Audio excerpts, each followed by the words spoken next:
Happy Saturday night, Knicks Nation. I hope you're enjoying your holiday weekend. I hope you're safe and healthy. I hope your family's also safe and healthy, and that the needs of you and your family in terms of food and shelter and clothing, as well as health, are being met today.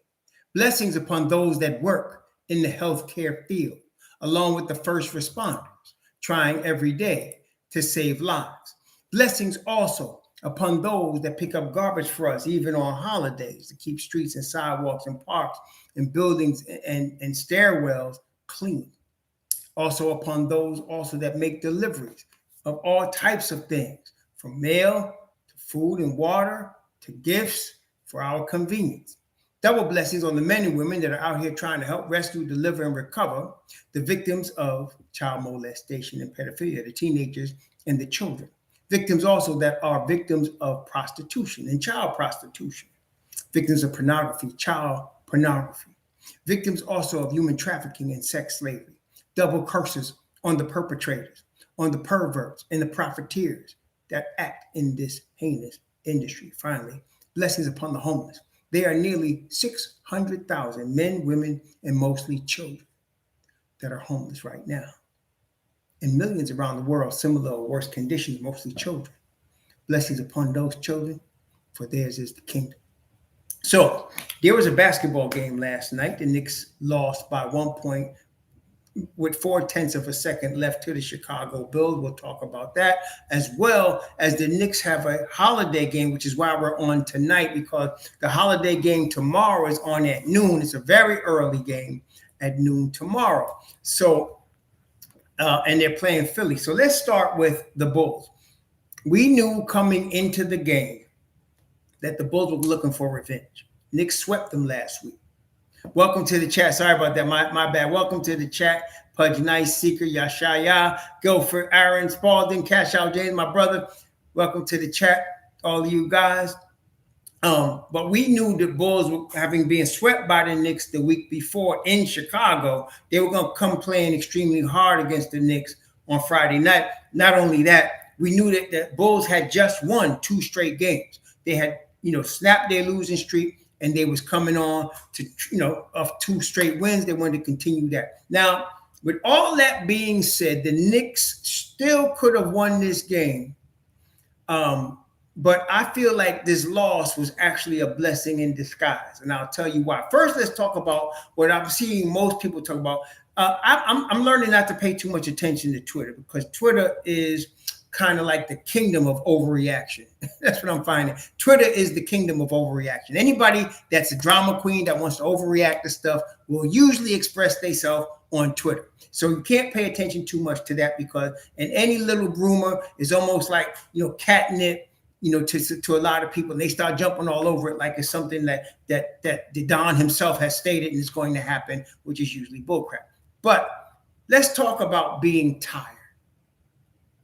The Knicks shot 58% from the free throw line. Okay, 58%. Now let's look at the different box scores. Okay, for a second, let's look at the box scores. First of all, I want y'all to understand. Playing for Tom Thibodeau, you're going to play a lot of minutes if you're a starter playing for Tom Thibodeau. Okay. Now, let's go over it one at a time. Hold on, let's go over one at a time. Now, RJ Barrett played 39 minutes. RJ Barrett wasn't tired, was he? RJ Barrett wasn't tired. Julius Randle played 38 minutes, scored 29 points, 11 of 22 from the field, 5 of 10 from 3, 2 of 5 from the line. He didn't shoot the ball well from the line, but that's normal, Julius Randle. 12 rebounds, 2 offensive. Julius Randle was not tired. But there were 3 players in the starting lineup that were tired. Jalen Brunson, Quentin Grimes, and Mitchell Robinson. All 3 of them looked very tired. Now, think about this now. You ready? What does Quentin Grimes, Mitchell Robinson, and Jalen Brunson have in common? Because if you can answer that question, you can understand why they were tired. What does Quentin Grimes, Mitchell Robinson, and Jalen Brunson have in common that R.J. Barrett and Julius Randle don't share with them? No, not the injuries. What does R.J. Barrett and Julius Randle differ from Grimes, Mitch Rob, and Brunson? And you'll be able to answer the tired question. Julius Randle and R.J. Barrett have been in the top 5 of minutes for the last 3 years. Have they not? Have they not? Julius Randle and R.J. Barrett have played for Tom Thibodeau most of the last 3 years. Well, 2 years, because that's how. But they played, and they played the heaviest minutes. Isn't that correct? Even before Tibbs came, the last year of Fizz goggles, they played heavy minutes. So they're used to playing heavy minutes. That's right. They're used to it. Now, in their first year of playing with Tibbs, they weren't, and they started getting tired, and you started seeing them wear down. But then the second half of the season, what happened? They got used to it, and they kept playing on.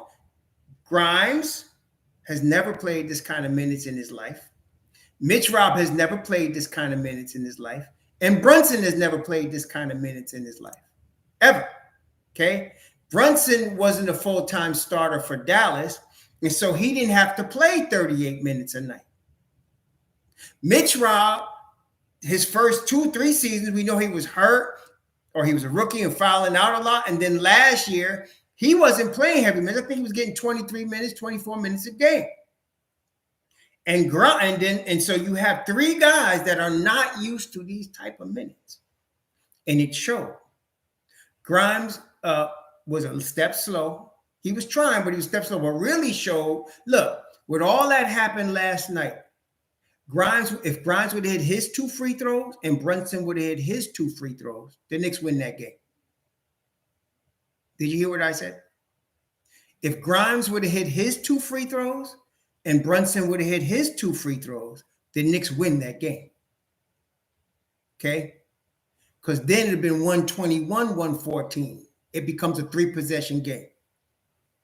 Okay? So that's just what it is. Now, if there was a mistake made, I would place the mistake on Mr. Thibodeau, and I'll tell you why. I would place and I'm not, some of y'all like to blame Tibbs for every loss. I don't do that. But I will say he made a mistake in this game, and I'll tell you why. Y'all know that now it was 10 games ago that Tibbs changed the rotation, right? Y'all, everybody knows that. 10 games ago, Tibbs changed the rotation, okay? We know that he sat down 3 players that had been in and out of the rotation for various times, and he stuck with these 9 guys. Now, to be in the 9-man rotation means you're usually playing at least 10 minutes a game, and what we had been seeing during the 8-game winning streak was the starting 5 that we know, plus Hartenstein, Deuce, and IQ playing usually at least 15 minutes each, sometimes more. And we saw the result. And we all understood that part of that 8-game winning streak was the defensive uptick of adding Deuce McBride and Grimes into the starting lineup in a rotation. So here you're playing Chicago, and Levine is having a game, okay? You play Deuce McBride 9 minutes and 53 seconds. I mean, he wasn't even in the rotation. You gave him fourth quarter minutes, but I feel like this game would have been more in the Knicks' hands had he, especially understanding that your Brunson it was obvious he's missing shots that he would normally hit 9 out of 10 times. He's missing. Brunson was really telling was that he was 1 for 4 from the free throw line. That means he wasn't getting to the line a lot like he normally would do. And he wasn't even hitting the times that he went to the free throw line. He was tired. Okay. And so I'm feeling like, and I'm not saying you should sit Brunson, but what I'm saying is that was a night you want to give Deuce 20 minutes because the Knicks are something like 15-3 when Deuce McBride plays at least 15 minutes. Okay. So that was the one mistake. I think Tom got a little carried away with the starting unit and should have played. Not only that, the bench was plus 33. Okay, the bench was plus 33. Everybody in the starting lineup was minus, right? Minus, except, and RJ was a -1. RJ, the bully ball and the three ball was in full effect with RJ. Even his free throws, he was the only one. He was 10 of 13 from the free throw line, shot 77%. RJ was, for all of these RJ haters, anytime in the NBA you get a guy that can just, for example, you know what he's going to do and you can't do anything about it. Now, for the superstars, that happens almost every night. But when up and coming players, that happens every once in a while, and you don't want to be there when it happens. But that was always happening Friday. The Bulls knew what RJ was going to do. They would cut stuff off, and he was still hitting. They couldn't do nothing about it. Okay, here he is, 22 years old, and this is the second time in 2 seasons he's dropped 40 on somebody. Okay, so for all you RJ haters, please shut your mouths and I don't want to hear from y'all no more. If I just cut y'all off, I don't want to hear from y'all no more. I don't hear nothing about RJ. Okay, I told you he's going to be all right. He's going to be all right. All right. So he was -1. The rest of the starting unit was really bad. I mean, Randall was -9, and I'm not blaming Randall. I felt like watching the game, I felt like Randall actually had a good game, and I'm just not looking at the stats. I saw the game. He was very efficient overall, and he was trying on defense. It wasn't Randall's fault. Actually, I feel like Randall played his role.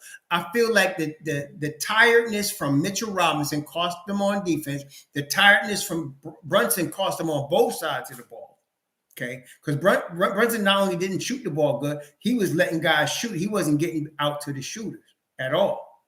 Okay, he wasn't getting out to the shooters at all. So that was to me the biggest problem. And now you're depending on Grimes, which is fine, but he's not used to playing 35, 38 minutes a game. He will get used to it. See, it's not good. Some of y'all in this whole burnout situation, I'm not buying it because I see RJ and Randall. They're not burning out. Okay, so that means you just got to get used to it. It's the thing you just got to get used to. All right, especially both Grimes and Brunson, because neither of those guys' games are. See, when you saw Derrick Rose, mess his knee up, Derrick Rose will admit to you, he'll tell you he was doing too much jumping and dunking. He should have conserved himself a little bit more on those plays when he was doing a lot of dunking on people at 6'3". That's how you get your knees dogged out. But Brunson doesn't depend on athleticism for his game. Okay, he's slick. He depends on guile. He depends on savvy. He crafty. All of that and the footwork. The same with Grimes. He's just a little bit more young. I mean, he's a lot younger than okay. So the missed free throws it was from basically Grimes and Brunson. And that was really the difference in the game down the stretch. It's as basic as that. So they got to get used to these minutes. And because look, I remember when I was in high school, our coach used to run us what they call pro sprints or North Carolinas. We run between 10 and 20 of them in a practice. And then he usually, if he was feeling nice to us, he put me on the line because I was probably the best shooter. He put me on the line. If I hit a 1-on-1, we didn't have to run no more. If I didn't, we'd have to run. But if he was mad at us, he'd put the worst free throw shooter when we was all dead tired on the line. And we knew he was going to be running. And so why did he do that? Well, you got to be able to hit your shots when you're totally fatigued. And if you're being paid to play basketball, that's your job.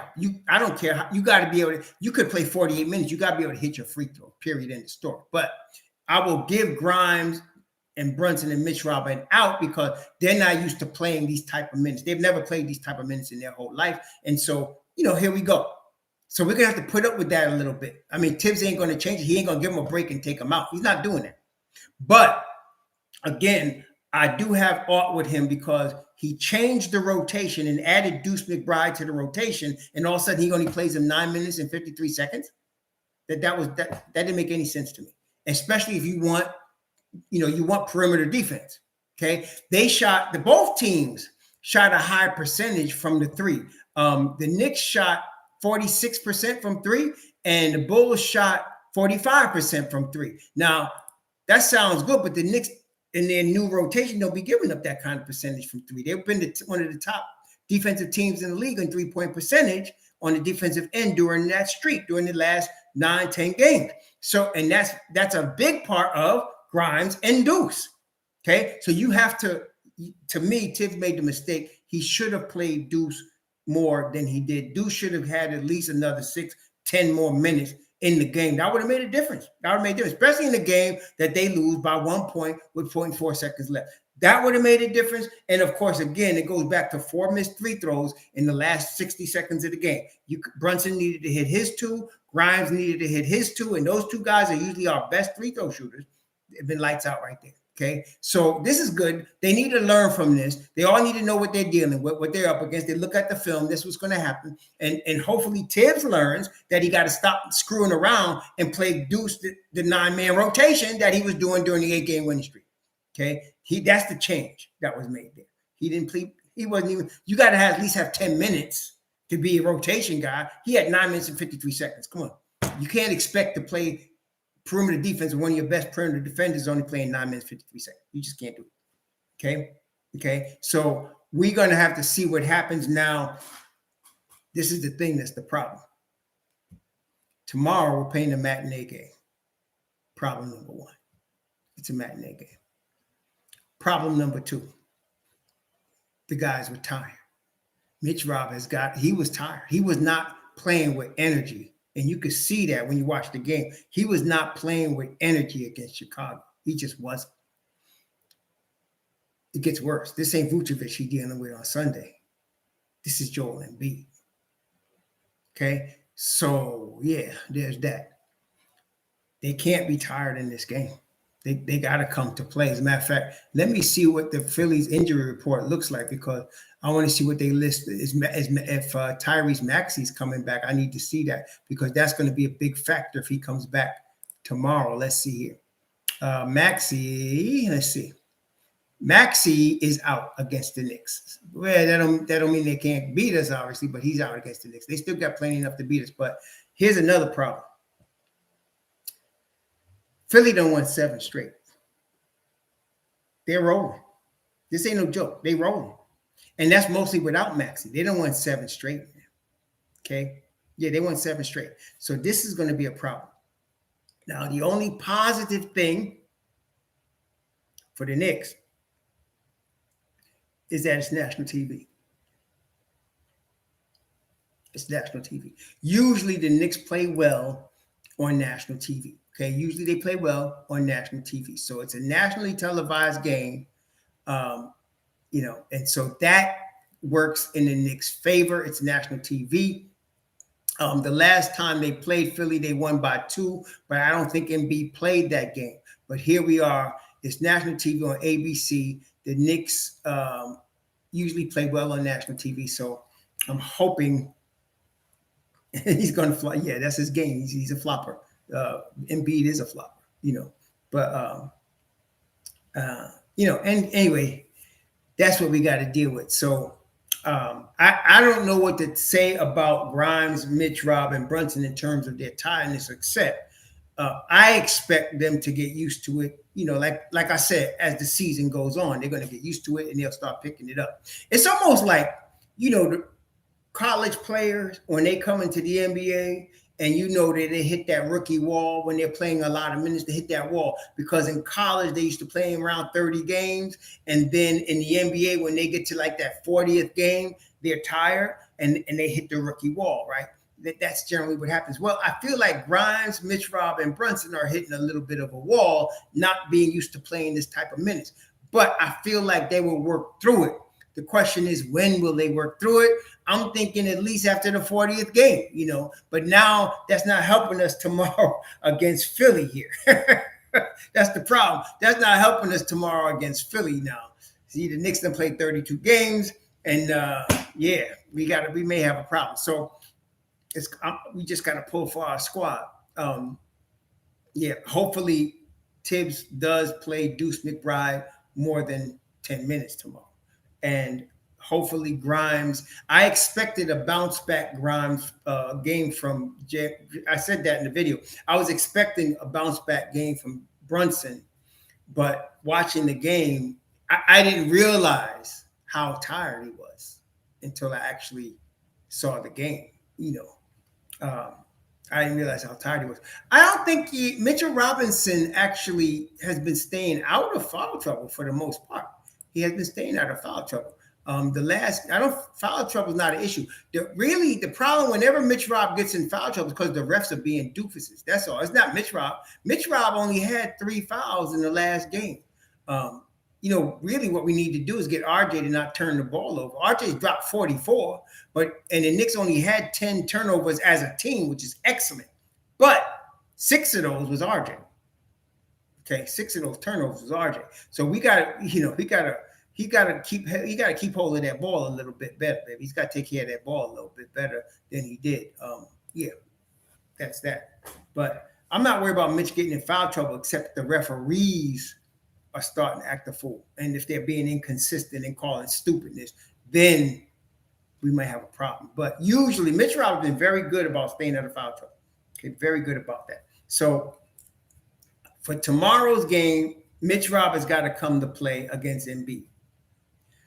Brunson has got to overcome his fatigue, as does Grimes. Tibbs has got to play his regular 9-man rotation that won him 8 straight games, and he's got to make sure Deuce McBride plays at least 15 minutes. That's a key here. Then the Knicks have a good shot at winning this game. Okay? Have a good shot at winning this game. Ace of Spade asked, teams are putting length on Brunson. No, yeah, they are. But they are putting length. And the Chicago Bulls did that. But I think it was more a function of him playing tired and forcing stuff, honestly. No surprises. See, that's what I'm saying. Curry said he should be a surprise. No, shouldn't do that. See, you can't, these little gimmicks you don't want to do. The dude plays a 9-man rotation, played a 9-man rotation. He didn't do it Friday. That's what happened. He plays Deuce McBride 9 minutes and change, and then he plays Sims 9 minutes and change. He was playing a 9-man rotation, and then all of a sudden he decided to cut back for some other ungodly reason. He could have gave Deuce 5-6 more minutes and Brunson 5-6 less minutes. Okay, and I felt like he should have played Quickly more minutes as well. Quickly played 21 minutes. He should have played Quickly more, and he should have played the bench with RJ more extended minutes. RJ was on. RJ plays well with the mob deep. He should have played them all together for extended minutes. Okay, or Randall. Both RJ and Randall play very good with the second unit this season. They both have been. So either one of them. But since RJ was going nuts, you should have had RJ in there with the second unit a little bit more. That's what I'm saying. The same 9-man rotation. You just need to play them the way you've been playing them and stop changing up. That's the problem. Can't change up. And that's what I like about Tibbs. Stick with what you've been doing. Okay? Stick with what you've been doing. Yeah, DeRozan fourth quarter player, but like I said, if they'd have hit their 4 free throws, DeRozan wouldn't have mattered. You see what I'm saying? The game was 118-117. It should have been 121-118. You hear what I'm saying? It should have been 121-119 if he'd hit that last shot. Okay? They needed to hit their free throws down the stretch. That's what lost the basketball game. Yeah, the game was the Knicks to win. That's what I'm saying. It wasn't the Bulls beating them, except the Knicks beat themselves. It was 4 free throws in the last 60 seconds that cost the Knicks the basketball game. Okay, 4 free throws, 2 by Brunson, 2 by Grimes. They knocked those free throws down, which they normally do. That game is over. Okay, but those are the things I saw that could have changed that game. The 4 free throws down the stretch and playing Deuce McBride more than 9 minutes and 53 seconds when you've been doing that during the course of a 8-game winning streak, and all of a sudden, for some reason, you go to something else. It doesn't make any sense at all. So those are the mistakes that were made to me on Friday that cost the Knicks the game. Now, again, the 4 free throws missed were a function of fatigue with Brunson and Grimes. They got to get used to playing those minutes. The Chicago game was worse to me. Guilford said, which loss is worse, the Raptors or Chicago? I say the Chicago game was worse only because of the fact that in the Toronto game, you look, when you're on a streak, anything could cause you to lose. That's what happens on the streak. Mitch Rob got kicked in the nuts. That hurt us because Tom did the correct adjustment at halftime, putting Mitch Rob on Siakam, and Mitch Rob would have locked him up. Okay, the Chicago loss was worse, not because I hate Chicago, but Chicago loss was worse because that game was ours to win at the end of the game. 4 free throws cost us the basketball game. Okay, that's all. And free throw, the two guys that missed them are guys that 9 out of 10 times would knock down those 2 free throws. You know, Grimes and Brunson are our best free throw shooters, and so they would knock down those free throws normally. See, that's why this one was worse. Okay. That's why this was worse. I'm not saying I love Chicago. I hate them too. But I'm just saying if he asked me which one was worse, it was the Chicago game because that was in our hands to win. The Toronto game was just a grinded out game. They would have had to, come back from that. Yeah. But still, if Mitch Rob didn't get hurt in that game and was able to guard that cap for the rest of the second half, we'd have won that game, I feel like. And it still took 52 points from him. He had to go off for them to win the game in the close game. You see? Yeah. So we just needed to hit those 4 free throws. And normally those 2 guys would do it. So it's what it is. We got to move on. But we got to hope that all 3 of them, Mitchell Robinson, Quentin Grimes, Jalen Brunson, sooner than later get used to these minutes. Tom Thibodeau's not going to shorten their minutes. They're going to play, okay? We need him, though, to make sure that Hartenstein, Quick, and Deuce get their 15 minutes or more in the course of the game. That's why you have a bench, okay? So they got to make sure they do that, and and let's get this thing right, So again, it's not the end of the world, y'all. All right. I mean, okay, they lost a 1 point game to Chicago. They beat Chicago 2 out of 3. In January, we face Toronto 3 more times. So we're gonna get a chance to get back at that. So, again, it's a work in progress. As this season goes on, they will get better, especially when these 3 guys get used to these minutes. And they're going to, okay? They're all young enough to get used to these minutes. Okay, yes, Mitch Rob is going to have a tough task against Embiid. Embiid draws a lot of fouls. He just does. He draws a lot of fouls. So he's, in a sense, a different type of foul machine, but he just does the foul like Giannis Antetokounmpo. Giannis draws a lot of fouls. So this answer should be easy for you. How should the Knicks approach guarding Embiid? How should they guard him? They need to double him. They need to get him to pass the ball. They need to build a wall with him. Okay? That's what they need to do. If they could do that, he might still he's going to get some foul calls. He just does. But it would be we get a better shot at winning this game. In fact, let me take a look at how many fouls. I mean, this guy, I bet you he's in the top of the league and getting to the line. Let me see. Embiid. Let me see here. Embiid gets what? He gets 12 free throws a game. Yes, he does. And he shoots 86%. Yeah, he gets 12 free throws a game and shoots 86%. That's what I'm saying. So he gets 10 points a game just from foul shots. Okay. Yeah, I don't know. Hartenstein would get eaten up, but then again, so might Sims. Embiid is tough. I mean, Mitch Rob is our best shot at guarding him, but you just need to double him. And if he ever puts the ball on the floor, you definitely want. And that's why I say we need more Deuce out there. Yes, Grimes or Harden for sure. Grimes and Deuce or Harden for sure. That's what you need. Please do not, and I don't think they're going to. They're not going to put Brunson on Harden. Although I think we all understand Philly is going to do a lot of switching to make sure that they get that mismatch of Harden against Brunson. You know they're going to do that. They're going to switch till they get Harden against Brunson. Okay. Yes. So in a way, it's good that we all understand this is a tough game because we know the Knicks understand that. They had a day off. They had a rest day today. Okay. Are they playing in Philly or are they playing in New York? Where are they playing at? Let's see here. They're playing in the Garden. They playing in the Garden, right? Yes, they playing in the Garden. Okay, so they were resting at home today. They were like me. They were off for the Shabbat today. So hopefully they can come back tomorrow and get ready. Hopefully they hit that exercise bike today, get that wind built up, and they can come out ready to play. Hopefully Brunson and Grimes shot at least 100 free throws today. So there's a chance to win the game. This is not automatic for Philly, not by any stretch. But the Knicks are gonna have to earn this one. These guys won 7 straight, so. Yeah, I'm going to be watching the game at noon. I'm definitely going to be watching the game at noon. Yeah, that's why I'm doing this tonight now, because a parlay. I don't understand what you mean, Gumby. If I was to make a parlay, what would you do for tomorrow's game? Parlay? What do you mean parlay? I don't know what you mean by that. Oh, a bet. A bet's against my religion. Gambling's against my religion.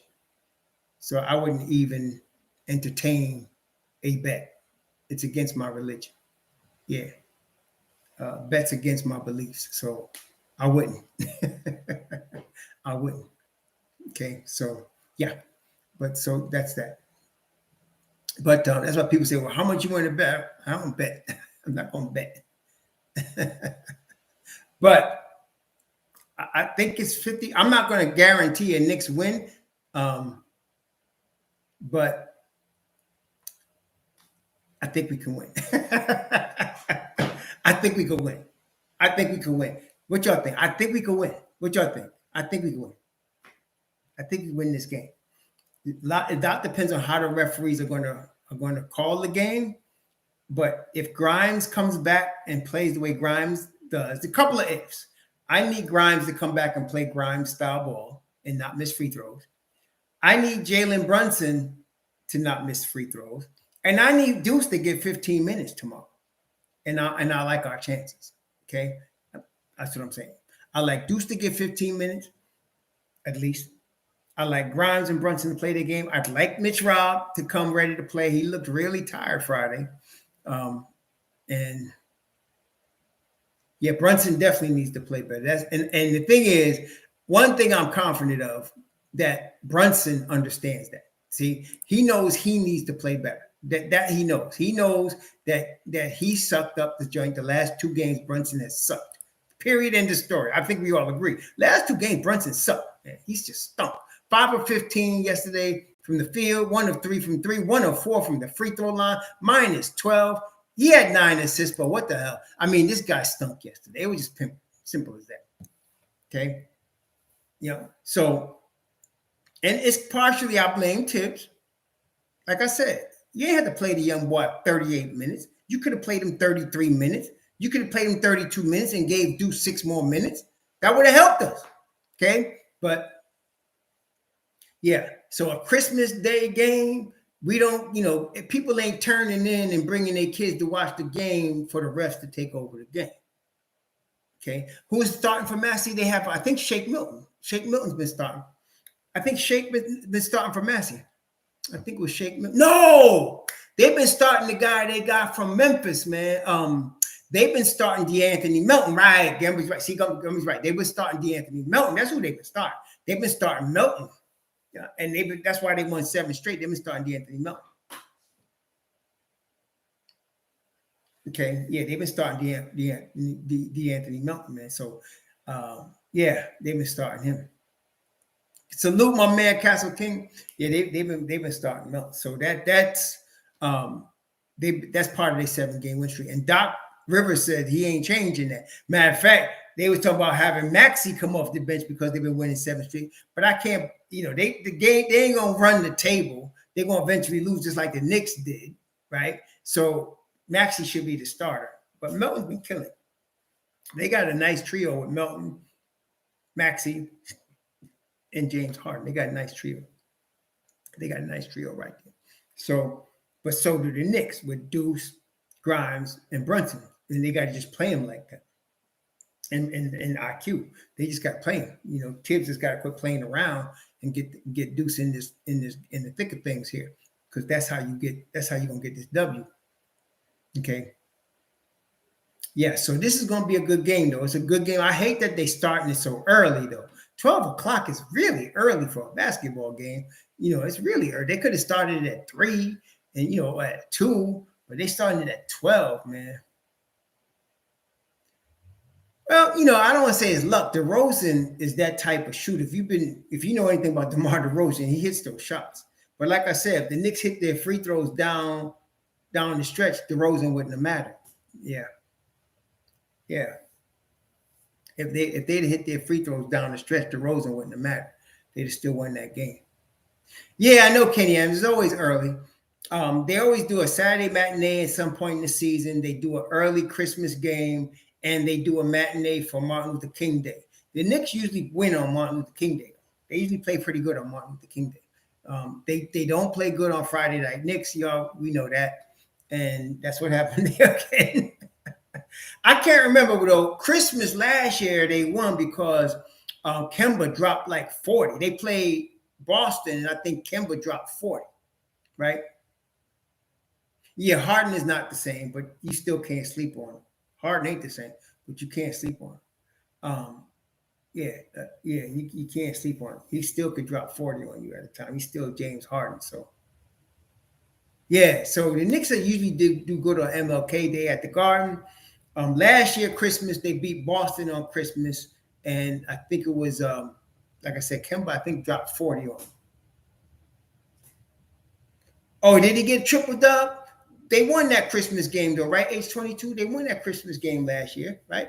They won the Christmas game. Oh, okay, right. Okay, thanks. It was the Wizards? Okay, thanks.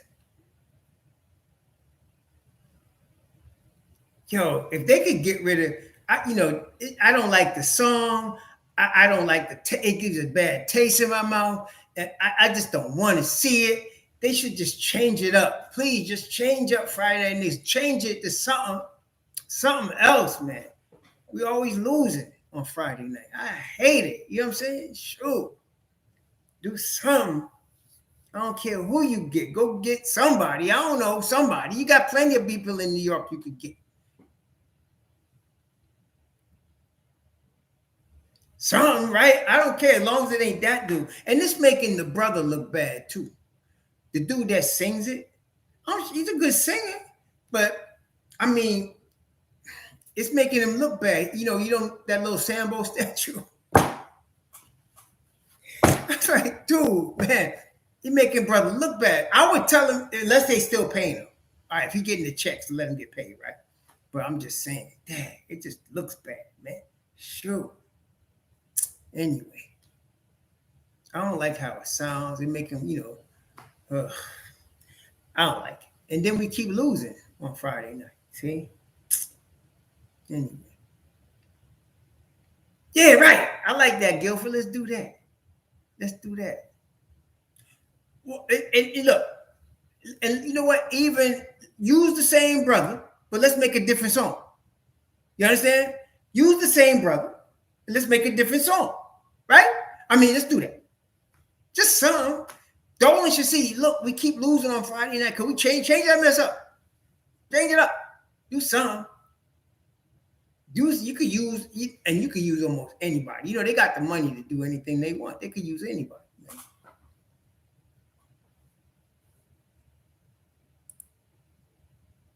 Nah. See, some of y'all get carried away. I bring up Dolan, and all of a sudden y'all start turning to Dr. Jekyll and Mr. Hyde.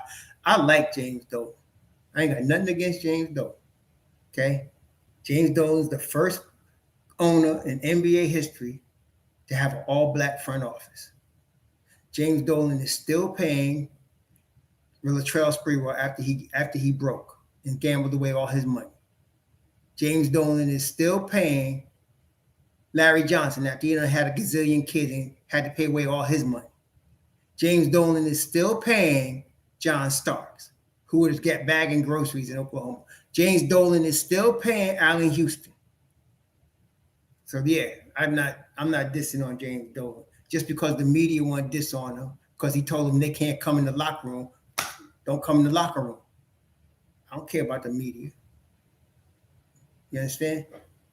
And honestly, I'm gonna be real with you. That dude was drunk.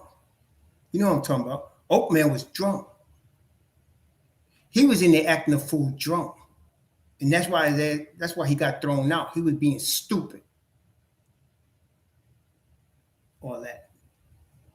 Y'all know I'm raw Hebrew. So you know I'm all in on us. But I gotta call it like I see it. Oakman was drunk. He deserved to get thrown out. He was being stupid. You understand? So I ain't got no problem with James Dolan. None. He done good by us. To me. He done good by us. Yo, he approved them getting Sprewell after Sprewell was thrown out the league, suspended for the whole year for choking PJ Carlissimo. Then he traded. Sprewell was complaining about the money. He traded him to Minnesota. Sprewell comes back at the Garden to play and is cursing him out every play. And still Dolan hires him. After he done blew all his money, he hired him for the Knicks. I don't want to hear nothing about Dolan. Y'all listen to too much Daily News and Frank Assola and all of them. Yeah, spite, man. Please. I don't want to hear that mess. I got no problem with Mr. Dolan. None, zero. Anyway, he can get another due for Friday night, though. Yeah, he has been knucklehead. So listen, Mike K. You make mistakes in your life? You ever make mistakes in your life? That's what I need people to ask themselves. You ever make mistakes in your life? The thing I like about Mr. Dolan, he learned from his. He learned from his. How do I know that? He gave the keys to Leon Rose and let Leon Rose do his thing, and he's sitting in the back. He learned from his mistake. Okay? Okay? So, anyway, yeah, Spike Lee. Anyway. Yeah, exactly. So, to me, I look at the track record that he hired a black head coach, a black head of scouting, a black general manager, a black president of basketball operations. No owner in pro sports has ever done that. Do y'all realize that? No owner in pro sports has ever done that. Nobody in pro sports. Still in basketball, in the NBA, where there's mostly black players, nobody has done that. The closest you got to that right now is Detroit. Detroit got a black general manager. I don't know who the PBO is, but and the black head coach. Okay, I don't know who the rest of their personnel is, but that's about the closest you got to it. Okay, nobody has done what Dolan did. He had what's his name? Michelle Obama's brother in the front office as an executive, along with Scott Perry, along with Stevie Mills, and then he had Jake Fitzgoggles on the sideline. It was Dolan did all that. He was writing them checks. Okay. No, I'm not mad that Knicks have a losing record at home. Calm the F down. Calm the Waka Flocka losing record at home. Shit. They need to just play, man. Calm the hell down. Shit. The Knicks are 18-14. Maybe they got a losing record at home because y'all don't know how to cheer. Maybe they got a losing record because y'all be tripping on every time. Maybe that's why. Shoot. They're going to get better. I ain't worried about the Knicks. They're going to get better. They're 18-14. Listen, honestly, how many people thought, is it 18-15? Okay. How many people after 33 games will tell you at the 33 games the Knicks should be 18-15? How many people thought that? How many media people thought that? Do you think the Daily News thought that? Did the New York Post think that? Did ESPN think that? Do you think Frank Assola think that? Huh? How many thought the Knicks would be 18-15 after 33 games?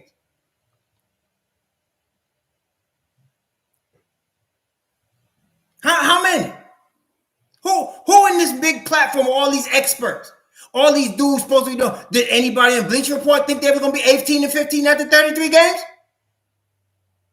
Huh? Come on, man. Come on.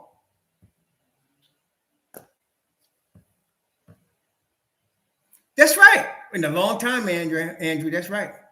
In a long time. Did Charles Barkley think that? Did Shaq think that? Did Stephen A. Stupid think that? Did any of them? Did your boy Max Kellerman think that? Did any of them? Not one. And yet here the Knicks are. And people talking about, well, they ain't do good at home. You know what? Please. Thank you, Cherokee Indian, for the fire. Peace, Raw Nick. Are you the only one fan in your family? Yeah, I am the only one in my family. But that's not because my family doesn't like the Knicks. Well, my oldest son is a Knicks fan, but he's a New York fan, like us. But it's because nobody follows basketball but me. My father doesn't follow basketball. None of my kids follow basketball. My wife doesn't care about basketball. I'm the only one that cares about basketball. So that's why I'm the only Knicks fan. It's not like they hate the Knicks, but I'm the only one that cares about basketball. But I do have my cousins in Brooklyn and the Bronx that watch the Knicks and watch my channel as well. So I do have that. So I guess I'm not the only one in my family. I got cousins that like the Knicks. Yeah, I hate TNT. When TNT comes on, I can't even listen to it. I can't. I tell you, I promise. I mute it and I get my playlist out and I start doing it that way. Unless I can get Clyde and Mike Bream on the radio while I'm listening to the game. But I don't even know. No. I can't even do it. I can't listen to ESPN either. I can't listen to ESPN. Oh, yeah, but I did see Monica in that black and white. Somebody put her in that black and white outfit the other day. Did y'all see that? I seen her in this black and white outfit. Who was her husband, man? That baby better get a husband, man. Who is her husband? She better get a husband. Shoot, she need to get a husband. That sister there. Yeah, she need to get a husband, man. Where's her husband now? Don't tell me she's rainbow. Don't tell me she's rainbow. That would break my heart. To hear Monica was rainbow, the alphabet soup, I don't know. I'd be hurt behind that. Would y'all be hurt? I'd be hurt behind that. If I heard Monica was alphabet soup, I'd be hurt. Don't tell me she did. I'd be hurt, man. That would bother me. But daggone. If you like your oatmeal sweet and thick, then you like Monica. If you like your oatmeal sweet and thick, then you like her. That's all I'm saying. And the chick knows her basketball. I mean, she really does. I like listening to her talk about basketball. There's really 3 women that I've heard that I really like listening to about basketball. There's Monica McNutt, there's Doris Burke, and then there's the lady that does the Nets games. She's pretty good too. The lady that does the Nets game, I don't know her name, but she does the Nets games with Iron Eagle. I don't watch a lot of Nets games, but she does a good job, doing the commentary on the Nets games. I forgot her name, but she works next to Iron Eagle on the Nets games. I like her too. She does a good job. She really does. And Doris Burke she's a female version of UB Brown to me. Doris Burke. Yeah. The problem is Becky Hammond disappointed me. I ain't got to explain anymore. Becky Hammond disappointed me. I don't want to see her on the Knicks sideline. I don't want to see her anywhere. She disappointed me. But Monica, Doris is cool. And this other babe, I forgot her name. She's good too. Sarah something? Yeah, she good too. She works next to a. Yeah, Doris Burke got that UB Brown style. She got that UB Brown style, she knows her ball. I can listen to Doris Burke. I love when she does a game. She got the nice UB Brown style going. Andrew say Monica's ugly. Okay. I ain't gonna say nothing. I ain't gonna say that. You must not like thick oatmeal, thick sweet oatmeal. If you don't like thick sweet oatmeal, you ain't gonna like Monica. I get it. You like your oatmeal runny and filled with milk, okay? Or maybe you don't like oatmeal at all. Maybe you just like vanilla ice cream. Okay, no problem, Andrew. Do you, man? Do you? Do you? Me myself, you know. Yeah. I like gelato. And if I'm going to have oatmeal, it's going to be thick and sweet. And I like gelato too.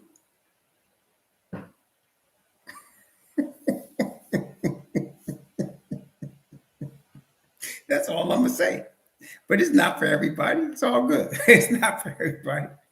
I can't, I can't fault you, Andrew. Yeah, you're a vegan. I hate you. Good, man. Good. I hate you, man. I hate you.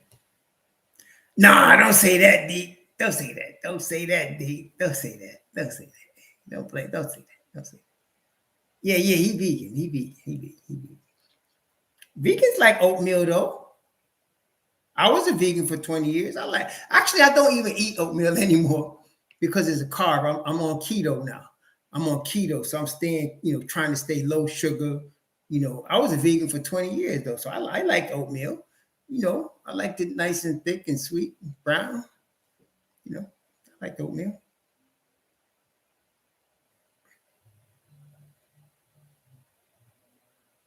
You could be I hate you, bro. I hate you. Yeah, I was vegan for a long time, but actually, my wife got sick on veganism. That's why we had to give it up.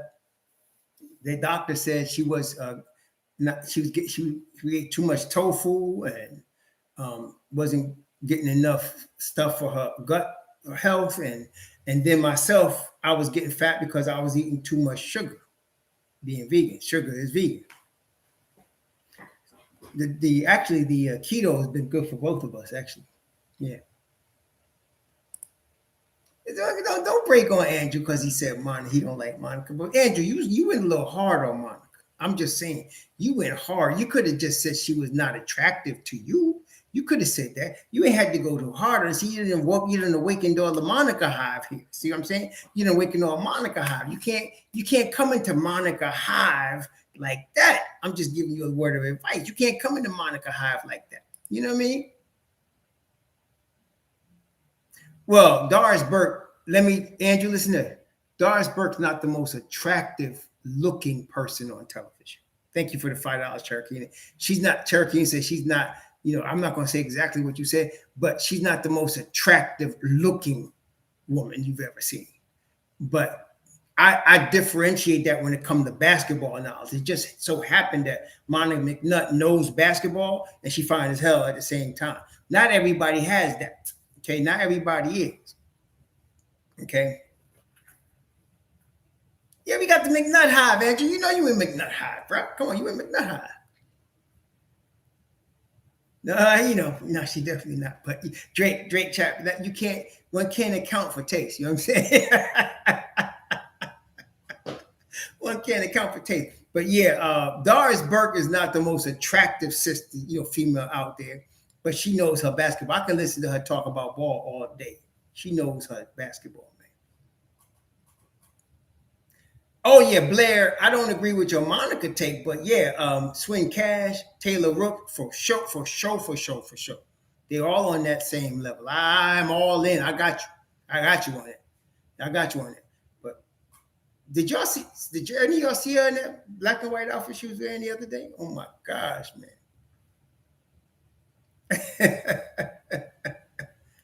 Yeah, Doris Burke said she was a Knicks fan. I think she's from Long Island, Andrew. I think she's from Long Island, Doris Burke.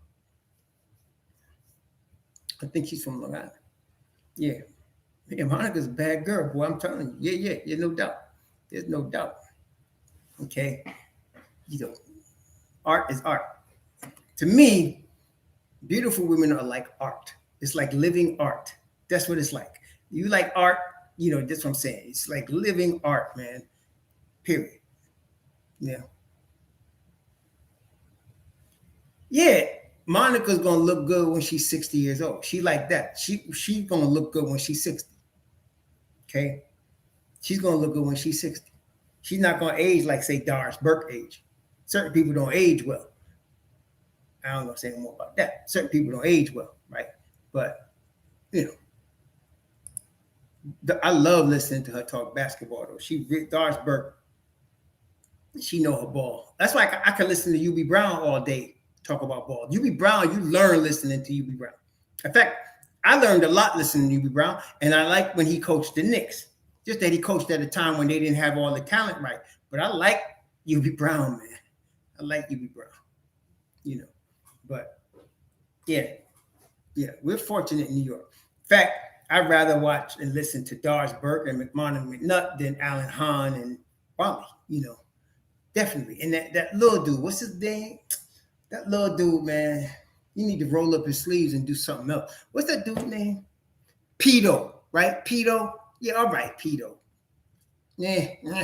You know, I like the other sister, the white woman that got the baby with Wally. What's that chick name? Harlow. I like her too. I don't find that she's the prettiest thing, you know, out there on television, but I love how she does her interviews, and I love her swag. She got a nice swag to her, man. She got a nice swag, man. Franco Harris, rest in peace, man. I love Franco Harris, man. Rest in peace, Franco. I remember him when he was a rookie. I saw the game with the miracle catch. I was watching the game. That's how far back I go. I was watching the game when he caught it like that. Yeah, Rebecca Harlow, she got nice swag. She knows ball. I love how she interviews the Knicks players and management. Yeah, I did hear what he said about Tyrese Halliburton. That was totally unprofessional for him to say that on that platform about Tyrese Halliburton. There's no reason for him to do that. Okay, there was no reason for him to do that. He did not have to dog Tyrese Halliburton like that. And I love really how, did y'all hear how Tyrese Halliburton answered him? Tyrese said, "Who's Wally Zerbiak?" Tyrese said, "It's not like I'm saying, please vote for me at All-Star." I like how Tyrese handled it. Okay. Yeah, it was, you know, but Wally didn't need to open that door back then like that, though, man. You know what I'm saying? He didn't have to do that. Yeah, and I don't mind that. You know, honestly, like the sideline, the team like Walt Frazier and Mike Breen, they're really good. They're better than everybody else to me in the NBA because they don't wear the pom-poms. They really want the Knicks to win, but at the same time, they're fair. If you ever listen to almost any other team, you listen to this Cleveland team, or you listen to Oklahoma City or Miami, they might as well just pull out the pom-poms, man. They are terrible. And then when you listen to Richard Jefferson, if the Nets are playing, everything the Nets do is great to Richard Jefferson. Okay? It's almost like Tommy Heinsohn. Some of y'all, you remember Tommy Heinsohn when he was the Celtics announcer, man? The Celtics couldn't do no wrong. Everybody was supposed to be an all-star, and every foul was against the other team. Tommy Heinsohn was wearing them pom-poms, man, like nobody's business. But Clyde and Mike are pros, you know. Yes, it's right. They tell it how it is. They tell it how it is, man. I like Clyde, but you could tell they were also like once in a while when the Knicks shoot a ball, you can hear Clyde say, "Get in there," like he's pulling for the Knicks to win. But they're trying to be professional, right? So yeah, man, Reggie. Oh my gosh, man. Reggie still think he's playing in that 40 seconds against the Knicks with what's his name on the sideline, right? I mean, he's still acting like that. I mean, come on, that's been over 40 years ago. Stop it, man. Announce the game properly. Anyway, there's a lot of Knicks hate out there. Y'all know that. My favorite ones, I liked. Well, one of them passed away. Dr. Jack Ramsey. I loved listening to him. Brilliant basketball mind. Guys that died. I like also Al McGuire from when he was at Marquette. New basketball from New York. Great basketball mind. Now of the ones that's out there now, I like listening to Doris Burke. If UB Brown, Doris Burke, UB Brown, and of course Mike Breen and Walt Clyde Frazier. I like listening to them. But I think those would be my favorite. UB Brown, Doris Burke, Walt Frazier, Mike Breen. Those are my favorite ones, I'd have to say. Yeah, those are my favorite ones. Yeah, I loved Al McGuire, man. I loved Al McGuire. Billy Packer was exciting with college ball, but he said some things sometimes. Like he once said that Mookie Blakelock was the greatest college guard ever. And I was like, and even his sidekick at times said, "Did you say ever?" He said, "Yes, ever." I was like, "Dude, you drunk. Dude, you must be drunk." He said that. I was watching the Oklahoma, I think Mookie Blakelock, he said he was the greatest college guard ever. I said, "You got to be kidding me, man." So yeah, Billy Packer lost me a little bit, but yeah, that's all right. Yeah, he lost me a little bit. But Doris Burke, Yubi, Walt Clyde Frazier, I like listening to them. And Mike Breen, I like listening to them. Oh, wait, I like Mark Jackson. I don't necessarily like Jeff Van Gundy. I like Mark Jackson, and I like the chemistry between Jackson and Van Gundy. But if I could just listen to Mark Jackson without Van Gundy, I think it'd be better. I do like Mark Jackson. Yes, and Mike Fratello was good too. Yeah, Mike Fratello was good too. But I like Mark Jackson. Mark Jackson knows his basketball. He's very humble. He's very articulate. He knows the game, and you could tell. I like listening to him. Yeah, he's good. Yeah, that's good. Yeah, Doris Burke is one of my favorite ones, though, for sure. Yeah, I told you RJ was coming. I'm not surprised by anything RJ do, man. I told you RJ was coming. I told you Bully Ball was here, and he was doing it, man. He was bringing it. There was nothing they could do. They was all in this grill. He was still splashing it on. Yeah, Mark Jackson should be an NBA coach. There's no doubt about that. But we also know that he's been blackballed. I mean, come on, let's be honest about it. Mark Jackson's been blackballed. You can call for him all you want. They're not going to hire him. And in fact, to be quite honest with you, if there's any owner in the league that was going to hire Mark Jackson, it'd be James Dolan. If there's any owner in the league that's going to give him a shot, it'd be James Dolan. That'd be the guy to do it because Dolan don't care what nobody thinks, quite honestly. But right now, he done left it in Leon's hands. Leon ain't hiring Mark Jackson. All right, let's go over this for y'all that don't know. Mark Jackson was coaching the Golden State Warriors, Mike K. You remember that? Back when they had Monte Ellis, Mark Jackson took over as coach of Golden State. They had a young player named Stephen Curry. They went and drafted a young player named Thompson, right? And the second round pick named Draymond Green. Mark Jackson took them from the basement to 50-win season. Now, Mark Jackson was also a pastor. He has a church. I think he still has a big church out there in California that he was pastoring. Mark Jackson spoke against the rainbow and the alphabet soup. There was two problems with that with Golden State. Number one, they had rainbow alphabet soup in their executive branch in their front office, number one. Number two, he wouldn't back down from it. Like that was his beliefs, and he wouldn't back down from it. That's when he got fired. And nobody in the NBA would retouch him now because of that, because he spoke against the rainbow and against alphabet soup. And he sticks to what his beliefs are, and nobody in the NBA hasn't touched him since. That's why. That's what happened. Okay? That's what happened with Mark Jackson. Yeah. That's what happened. And he's still a pastor. I think he's still a pastor in his church. Yeah, Rainbow Mafia is strong. NBA bows to the Rainbow Mafia. Y'all know they do. They bow to the NBA. Look, let's be real.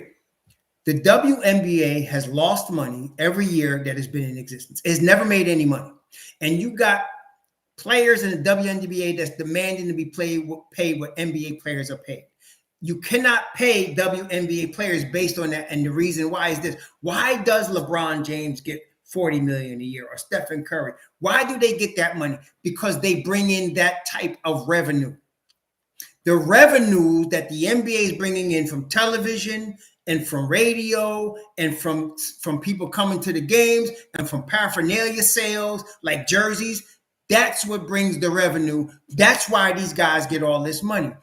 There's nobody want to watch the WNBA. Nobody. Look, if corporations thought that the WNBA could make money, They be blowing it up. But they got the whole NBA all of the players trying to push for it, and they still can't make no money. And I'm going to be honest with you. I like watching women in sports, but I can't watch WNBA basketball. I don't like it. I don't like it. And you know why? I don't like to see women try to act like they men. I'm just going to be honest. I don't like to see women trying to act like they men. They don't have the same testosterone power that the men have. They don't have the same. I love watching women's sports. Now, I like watching women track and field. I like watching women gymnastics.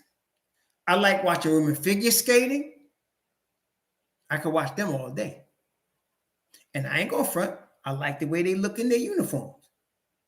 I think they know that, though. Otherwise, they wouldn't dress like that. What you think? They come out with them skimpy uniforms because they want to be faster or jump higher? No, they know everybody watching them. And I like the art of what they do. I love the athleticism they show. Gymnastics is amazing to me, as is, women's tennis also. I like women's tennis too, for the most part. But I really like track and field. I could watch them, and really I like all of the running events, all the way up to 800 meters. I like the long jump and the triple jump and the high jump. And I actually, quite frankly, don't even find all the high jumpers that attractive, but I love the way the grace and the athleticism they show in that event. I like that.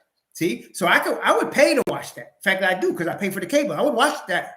Okay, I would pay to watch the gymnasts do their thing, because that is also powerful, graceful, attractive, all of that. So is the figure skaters. Yes, and I like watching, some of the women in tennis as well. Not all, but some. So yeah, I could watch that. But in women's volleyball, yep, I could watch that too. There you go. But I can't watch the basketball. I'm not into it. I don't like it doesn't appeal to me. And I must not be the only one, because they ain't making no money. They ain't making no money. Yeah, I can't watch it. I don't like the softball either. I can't watch it. Okay. Oh yeah. See, now you're talking, Mike K. You put Delilah Muhammad out there with Sidney McLaughlin. I'm watching. I'm watching that race. Okay. I'm watching it. I'm watching that race. Okay. I'm watching. You understand? I'm watching that one. I really don't care about women's wrestling. And I definitely do not watch women's boxing or women's MMA. I don't believe a woman should be out there getting her face bashed in. I don't like to watch it. It's stupid. It's not for women. I'm not saying they shouldn't know how to fight. They should to defend themselves, but they shouldn't be out there so they end up talking like this when they're done with cauliflower ears. They shouldn't do that. Okay, I don't believe that's for a woman. Oh yeah, Fatima Diam. What's that other chick's name from Fatima Diam's from Portugal. There's another chick. Oh God, what's her name, man? She's a long jumper.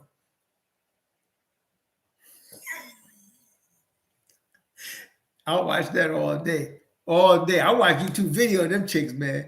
Yeah, for real. Now, what's that other chick, the long jumper, man? She's from what's that long jumper, man?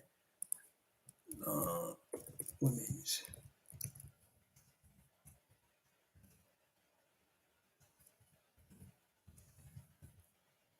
Let's see, I'll tell you what it is. Oh, I like a lot of the long jumpers, though. I do. I like a lot of the long jumpers. But what's this sister's name? This sister is Fatima Diam. Dang, I can't. She's like from Switzerland or something. I can't remember her name. What is it? Cardi Sagnia. I'm probably saying her name wrong. Cardi Sagnia. Oh yeah. Cardi Sagnia. Oh yeah. She's from Sweden. Okay. She's African, but she was born and raised in Sweden. But yeah. Sagnia. For sure. Yeah. See, that's what I'm talking about. Stuff like that. But I can't get into watching females look like men, and then some of them think they men. And yeah, no, I can't do it. Oh yes, pole vaulters. I don't even know their names. I can watch pole vaulters. Yep. I don't even know their names. Yeah, that's what I'm saying. And it adds to the art of what they're doing. So like when I'm watching a long jumper do what she do, It's beautiful, man. It's beautiful to watch. Or a gymnast. Or like I said, I don't even find most of the high jumpers that attractive. But the way they jump is beautiful. It's beautiful. It's art, man. Yeah, it's beautiful. See, very graceful, very artistic, very athletic. Things that most people would like about sports. I like that. No, but there's a thing. Listen, men have this testosterone, bro, and the power and speed is shown in the testosterone. And that's what like. Let me tell you, like a dunk. Like when RJ did that dunk. I'm not saying a woman can't dunk, but it's not the same effect. You see what I'm saying? As when somebody like RJ does it. Now I know who Gabby Thomas is. She went to Harvard. She runs like the 400, right? Gabby Thomas. She runs like the 400. She's pretty. She's pretty, but she's not the best. Like McLaughlin's the best. McLaughlin and Delilah Muhammad, they the baddest ones out there. You don't want to mess with them. I seen Gabby Thomas. Yeah, she's all right. She all right. But to be honest with you, like with track, I like watching track because I like track. I could watch dudes, I could watch female because I like track. I like the athleticism.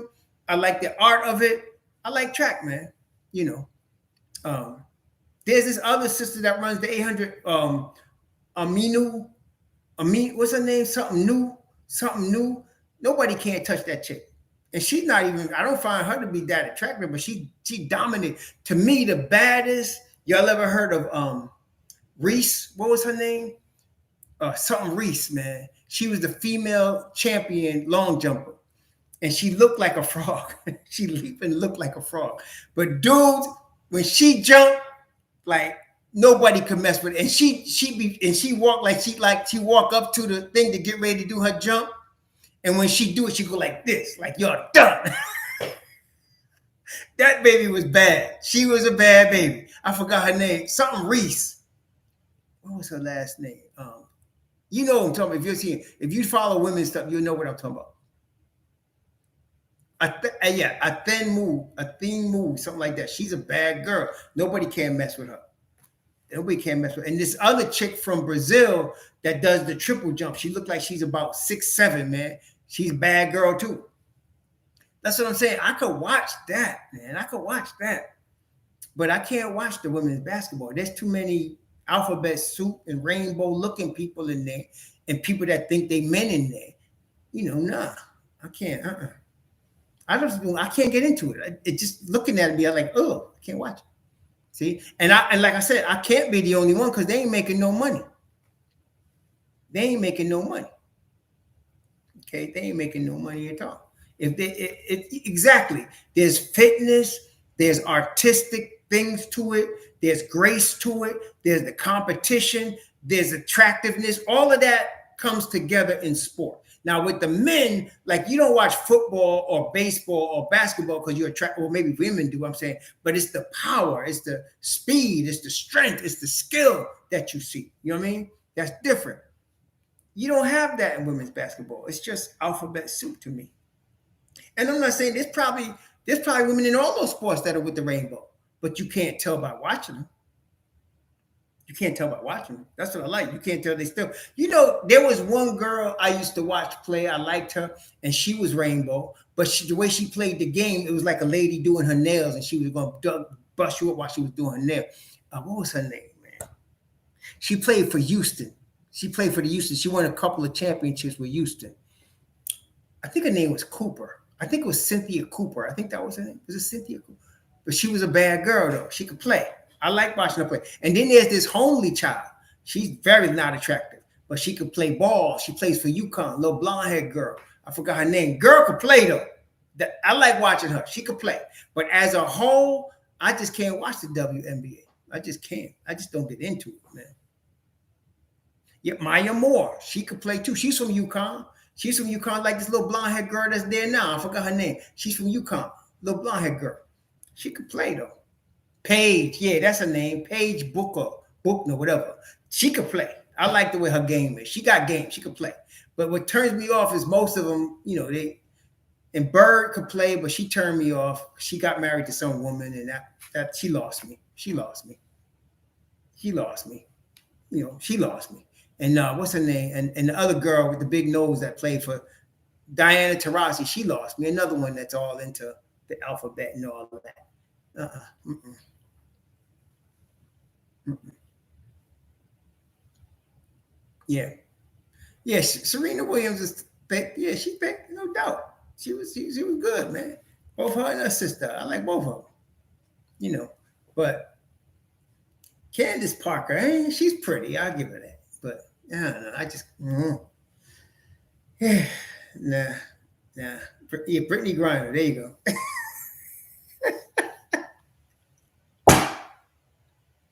Should I call her sir? Oh, never mind. Don't get me started, man. Daggone. Y'all getting me all in the wrong frame, man.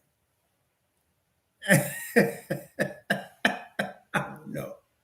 But she definitely not Cardi Saglia, put it that way. She's not Cardi Saglia. She's not Fatima Diam, put it that way. What's that chick's name, though? Was it Brittany Reese? I think it was Brittany Reese. Hold on, let me see.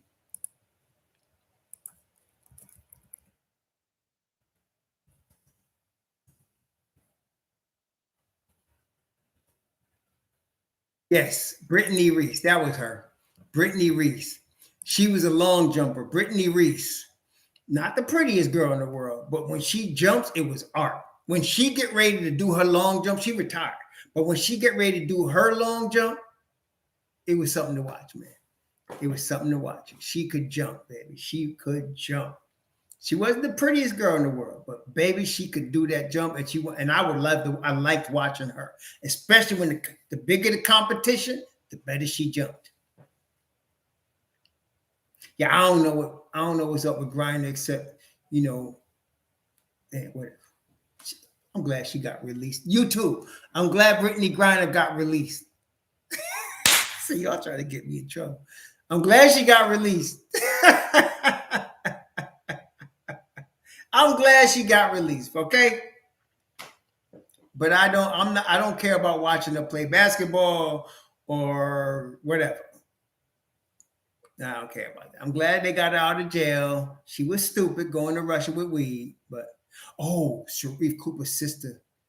Yeah. Tia Cooper. Oh yeah. Oh yeah. The young sister got something going on. I ain't gonna front. Sharif Cooper's sister, he should just become her agent and they should do modeling agency or something. That's what they should do. Sharif should just become her agent and just go do a modeling contract or something, man.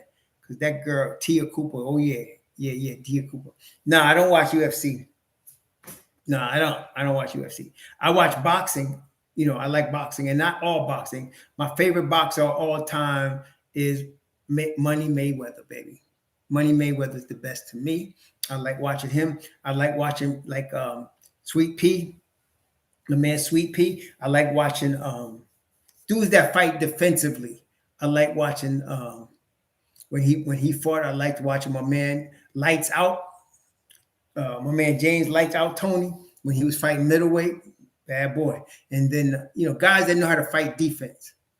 Ali was the greatest man to me, athlete man of all time. Ali. As a boxer, he would have been the greatest, in my opinion, if they didn't take away his 3 best years because of his correct stands that he took. Ali had the talent to be one of the greatest ever. He should have quit right after he beat Foreman. He beat Liston in 1964. That was the greatest upset of all time to me. Still to this day, there was nothing like Ali beating Liston in 1964. And then that was legendary. And even then after he beat Foreman, that was another one. And it was bookends. He should have quit right there, but he didn't. But what somebody's asking about, I don't know, Skylar Diggins. That name sounds familiar. Yeah, Pee Wee Whitaker. I love Whitaker, man. The defensive fighters. I like the defensive fighters. The fighters that know the science of boxing, that know how to box with the science of it. Not just somebody that just throw. Roy Jones, yep, I like Roy Jones Jr. The speed, athleticism, the quickness. He was a bad boy, But usually what happens in boxing, unfortunately, is most guys go too long. They go too long, man. And that's why I like, to me, Floyd Mayweather's the best. He fought till almost he was 40 and was taking on all comers. Okay. And he was just bad as he was at 40. And I love how he would figure people out. He'd take his first 3 or 4 rounds just figuring you what you're doing. And then once he figured out what you were doing, he started tagging you, and you couldn't even touch him. That was a bad boy. Floyd Mayweather's a bad boy. I hope he don't come back because, people want him to come back because of the money he made, but don't come back. Just stay out there, man. Enjoy your money, man. But yeah, those are my favorite ones. And then I like the dude that he beat from Mexico. What was that boy, the redhead boy from Mexico? I like him too. The boy that he beat from Mexico, that boy, he was a bad boy, but now he's slowing down. He needs to quit. What's that boy's name? The boy that he beat from Mexico. Y'all know who I'm talking about. Floyd Mayweather schooled him, and then he got better after that. Canelo, right? Canelo Alvarez. I like Canelo. I like Triple G. Both of them fighting too long. They need to quit. That's why Triple G got beat by him, because they need to quit. But they both need to quit. The two dudes that's getting ready to fight now, I think they fight in welterweight. There's some bad boys too. Both of them guys can fight. I love how they fight. They play defense. They counter. I like counter punches. I guess is what I'm saying. I love counter punches, man. Crawford. That's right, Crawford. Who is it Crawford's supposed to fight? He is another dude that's just like Crawford. They both. What's that other dude that Crawford? Who's that dude Crawford supposed to fight, Joe? That's the guy they trying to get them to get in the ring. What's that? Who is it he's supposed to fight, though? Crawford's supposed to fight somebody. Spence, Errol Spence. I like both of them. I would like to see them. I would like to see them fight. They really, those two guys know how to fight. They fight. They beautiful counter punches, man. Beautiful counter punches. Beautiful counter punches. I like them a lot. Yeah, Lennox Lewis was in his day. He was good too. Yeah, they are ducking each other till the money's right. That's what it is. They trying to run up the money. Fighters don't really care. They just want to win. They want that loot, man. No, I don't watch WWE. Don't watch that. No, I don't watch that. I don't. It doesn't do anything for me. Doesn't do anything for me. All right, but yeah, I do like boxing. Usually middleweight. I like middleweight. I like some light heavies, like you guys mentioned. I like when B-Hop was a light heavy and a cruiserweight. I like this guy named, you guys remember Dwight Braxton? He became Dwight Muhammad Quarry when he was in his prime. That was another bad boy. I liked him too. Dwight Muhammad Quarry. And he was Dwight Braxton. He did time in Rahway State Prison, came out tough, came out, reformed himself. He was good, man, my man. I liked him. I like welterweight. I like lightweight too. Welterweight, middleweight, cruiserweight, light heavy. Heavyweights tend to get fat, and to me, they don't look good when they fat, man. I like them to come in shape like they've been training to fight, like Marvin Hagler used to do. Now, that's one of my favorite of all time, Marvin Hagler. Now, he got robbed by Sugar Ray Robinson. He got Sugar Ray Leonard. He got robbed. Yeah. Mark Breland. Mark Breland was a better amateur than he was a pro, though. He was untouchable as an amateur. He just didn't do the same thing as a pro, though. He just didn't. He wasn't the same. Yeah, he wasn't the same. But there's a lot of great fighters out there. I like guys that counter punch and that's defensive oriented, that could hit and not get hit. I don't like guys that take a lot of punches. To me, that's not the science of boxing. Boxing science to me is what I get into, the art and science of it. I guess this is how it's just me, just the art and science of it. I like that. Malika Andrews, she's one of the people they put out there because she looked good. And that draws the ratings. That's all it is to it. Jack and Logan Paul. I don't think I know them, Andrew. I don't think I know them. Who are they? Taylor Rooks is smart. She's gorgeous. Taylor Rooks is, man. She is. She's smart and gorgeous. And I'd be honest, I like voices a lot of times better than even watching the faces. That's why I like Doris Burks. I like hearing her voice. She's got a beautiful voice and she knows basketball. There's another chick that has a nice voice too. Another white chick. What's her name? Ludlow. Y'all know Ludlow? Y'all remember Ludlow? I don't know what Ludlow doing, but when she has a nice soothing voice when she talks, it's beautiful. I like to hear her talk. She got a nice voice, man. Ludlow, I forgot her first name. Yeah, Ludlow. You can listen to her talk. It's not annoying to listen to her talk. Is she on NBA TV? Yeah, Ludlow. I like listening to Ludlow too. Ludlow, cool. She got respect for the game. She's not as knowledgeable to me as, say, Harlow or McNutt or Doris Burke. She's not as knowledgeable about the game, but she's smooth. She has a beautiful voice. She knows how to interview dudes. I like how she does her business as well. Okay, Ludlow is cool. I like her too. And she's not a bad looking woman either. She's a nice looking lady also. Yeah, she's pretty. She's a pretty lady. But I just like the way she talks. I love her voice, man. She got a beautiful voice. Okay. There's a lot of sisters out there that like that. Malika's, like I said, Malika's, to me, she's out there for her face, but I find like she kiss up too much, and she to me, she don't support her people enough. I'm gonna be honest. To me, I don't see her being that support for her people. I see her going after that. She looked like the type that's going after that dollar. That's what it looked like. Whatever it costs, whatever she need to do, she got that type of tootie to me, and she disrespects brothers. I don't like women that come on TV and try to act like they smarter and disrespecting brothers. I don't like that. I don't like that at all, man. And she do that too much for me. I don't like to hear it. To be honest with you. So it wasn't. Yeah, nah. I'm not all into Malika Andrews at all. Did he? I don't know. I ain't see it, but yeah, I just don't like to see it, honestly. I don't know. Is Perk on the Knicks bandwagon? I don't know. I can't really trust none of the media types. They're all media whores to me, so I don't know. Yeah, exactly. Black Above Realty, exactly. Malika lost me a while ago. I ain't really into that. Yeah, I can't trust no media platform dudes. They're gonna say whatever they producers tell them to say. Y'all got to know that, right? No, Holyfield was no dirty fighter. Holyfield was clean, man. I think he took steroids though, did he? But back in the day, in his prime, in the late '80s into the '90s, Holyfield was a bad man. Holyfield's a bad man. Yeah. Perk, you don't trust these people. If they on ESPN or what was Perk on? Is he on TNT?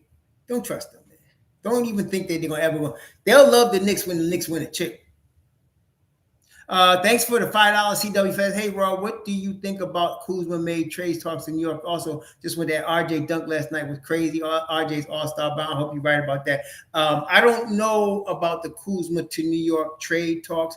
I think y'all do know that media and people and agents use the Knicks name to drive up value on their players. You know that, right?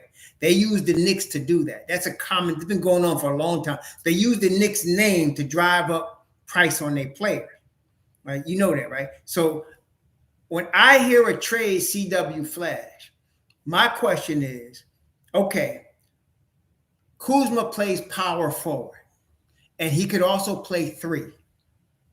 You're not going to trade for him unless you're starting him. So are you trading Julius Randle for him, or you're trading RJ Barrett for him? The answer is C, none of the above. So I don't see the New York to Kuzma going anywhere. So that's the way I think about it. I think like that. Okay, who are we giving up to get him? Who are we giving up to get him? And we're not giving up Julius Randle. Otherwise, they'd have did it. And they're not giving up RJ Barrett. So forget it. Unless Kuzma's going to come off the New York bench and they're going to trade Obi Toppin for him. That might be something, but I don't think they'll do that either. So that's what I'm saying.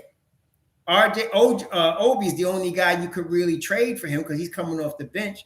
And I don't know if that would happen either. And the money doesn't even fit.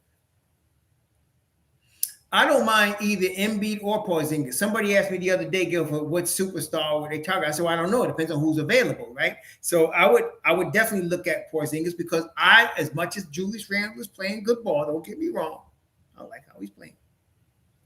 But I would favor Porzingis. I'm just telling you. That's just me. I would favor Porzingis in that. I would definitely favor Porzingis in that. That's all me. Okay? And, of course, Embiid, I would trade away Sims and let Hartenstein go, put Mitch Rob on the bench, and then give me Mr. Embiid. I would do that. Yes, I would.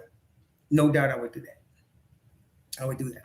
So, because a superstar takes you to the next level immediately. It's not like you got to wait 2 seasons. If we were to have Embiid next year, the Knicks would be favored to go, or one of the favorites to go to the Eastern Conference Finals.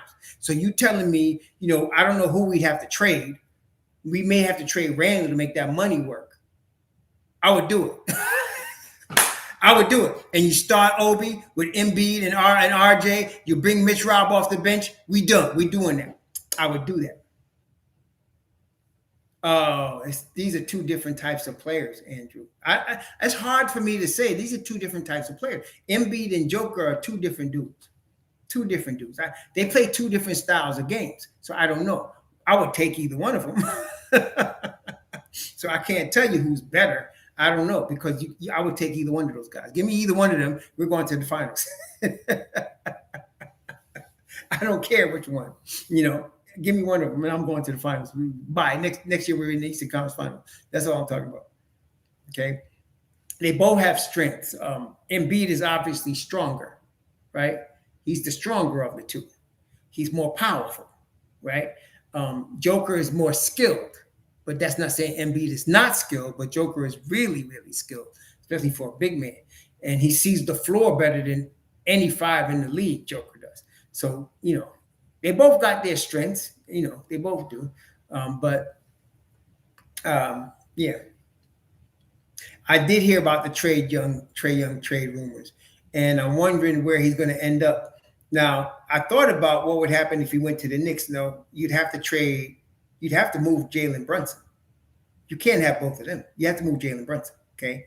I don't think the Knicks are doing that, so Trae Young's not coming here. See, that's where I think about it. Who are we trading? Who would Dolan want to trade? Or who would the Don trade to get Trae here, okay? I don't think they're going to let go of Jalen Brunson. They're going to be very loyal to the Brunsons. So just having gotten them, we're not going to get the leprechaun. But in Madison Square Garden, I hate to sound like Stephen A. Smith, but I got to be honest. I think we would agree. If you put the leprechaun in MSG, that is box office. Imagine him doing that for 41 games in MSG. Yeah, that would be box office. That definitely would. How he would defend anybody, I don't know. If he's arguing with Nate McMillan is just the chocolate version of the vanilla Tom Thibodeau. They really are like bookends. If he's arguing with Nate McMillan, he's not going to like Tom Thibodeau. Okay, I'm just being real with you. So that's why that's another reason I don't think that would ever happen. As long as Tom Thibodeau is the coach. If he's arguing with Nate McMillan, he's not going to want to play for Tom Thibodeau because they're really bookends, those 2 guys. Okay. Yeah, he really is a bad defender, Andrew. He really is terrible. So you got, that's going to be their Achilles heel. They'll never go anywhere unless they got to do the Larry Brown formula that he did with, what's his name there? They had to do the Larry Brown formula that he did with AI. He put 4 defenders around AI and let AI take all the shots, and then, have 4 tight defenders around him. That's what you're going to have to do. You had Eric Snow. You had tight defenders all around him. And then you had him. That way he don't play D. He just playing the passing lanes. That's the only way you're going to do it. Otherwise, forget it. And he didn't win the championship. They went to the finals, but they didn't win the championship. Yeah, I don't like it, honestly. But see, I don't know where he's going to go. I don't know. But I don't really want it. Honestly, I don't want it. Okay. And to be honest with you, in my opinion, Trae Young is good. He's really, really, really good. But he's not Allen Iverson. I'm just telling you. He's not AI. Okay. He's not. AI was a bad, bad man. AI was a bad, bad man. Yep, Giannis is in the running to me. It's hard to say who the best is to me. There's so many great players, but Giannis to me, MVP, Defensive Player of the Year, what are you going to say? To me, yeah, he's the best player in the NBA. I would say Giannis Antetokounmpo is the best player in the NBA. I would say that, definitely. When you win an MVP and Defensive Player of the Year, come on. Yeah, please. He's the best player in the NBA. He is. Okay. He is. Yeah. So I don't know. I don't know what they're going to do with Trae Young. It's somebody's going to definitely take a chance on him. I don't know, and they're going to take him because somebody's going to pay a king's ransom for him. I don't know who and what they're going to do, but I don't want him for the Knicks. I don't want him. Yeah, maybe the Lakers. They might. I don't want to know. I don't want him. The Lakers could do that and get rid of Westbrook. Atlanta's been wanting to trade the power forward for the last 2 years. the guy they got at power forward, they've been wanting to trade him. Take Trae Young and him, and you can go get Westbrook, and you can start with it. Okay, start with your young player. Okay, I love the Sacramento Kings. I like watching them play. I think they're for real. The Kings, to me, are for real. And the reason I feel like they're for real is because of the rookie they got. That kid is the real deal, Keegan Murray, and he fits in seamlessly and perfectly with them. I like watching them play. In the Western Conference, I like watching the Pelicans play, Memphis Grizzlies. I like watching them. I like watching the Kings play. Those are the teams I like watching play the most in the Western Conference. And Oklahoma City, I like watching Oklahoma City. They'd be third. I like watching the Pelicans, the Grizzlies. I like watching the Kings. I like watching them play. I could watch them play basketball. I love the way the Kings play even when De'Aaron Fox is not there. And I like to watching the Thunder. Oh, yes. In the East, I like watching Detroit. Aside from the Knicks, I like watching Detroit. I like watching Orlando. I like those watching I could watch those teams play basketball. I like watching Toronto, to be honest with you. I don't like when they play the Knicks, but I like watching Toronto. I like watching Orlando. I like Detroit. I like watching those teams. I like watching them play basketball. Yeah, but the Knicks, of course, are my team, so they're in the East. But in the West, I could watch the Kings. I like watching Memphis, and I like watching New Orleans with Zion and them. I like watching them play. Yeah, I do. I like watching developing teams that are hungry, that are coming along, coming up on the uptick like the Kings are right now after all of them years of struggle. I like watching Detroit. I believe they're going to be good later on. I love Orlando, what they're doing and I like redemption stories, and Markelle Fultz would be a tremendous redemption story coming off what happened in Philly and then the knee injury. For him to come back and lead Orlando into the play-in would be a tremendous story. I like watching Bol, who hurt his foot. Everybody gave up on him, and he's coming back and he's playing at a high level. I like that kind of story. And then I always liked Banchero. I thought Banchero and Jabari Smith were the two top players coming out of the draft last year. And I still think that. And so I like watching both of them. Yeah, I like watching Markelle Fultz. I don't know what happened in Philly. It was all on Fultz. It wasn't on anybody but him. I don't know what was on his head, but he come out of University of Washington, and I thought he was going to be a good player. I didn't think he was the best guy coming out of the draft that year, but he was really good. And I thought he would be good in Philly, but it didn't work out. But he's really coming into his own right now. And, that's what I'm saying, y'all. It takes time for some guys. Some people in New York think that just because a guy is a rookie, he's always got to be a superstar in his first 3 years. It takes time, It takes time for that to develop. And so here you go. Like Tatum was in the same draft as Fultz, right? Tatum is already all NBA. He's already looking like MVP type Tatum. But not everybody comes out like that. And now here comes Fultz. It's now Fultz's turn. Okay, so that's how it works sometimes. They don't all come out and just take over right away. It takes time, especially when they're coming out after their freshman year. It takes time.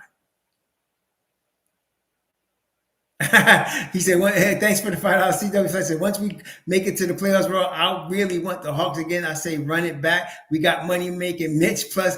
Well, I'll be honest. I don't think the Hawks are going to make the playoffs. I don't think they are. They got too much going on. They got too much turmoil. Their defense is weak at the point of attack.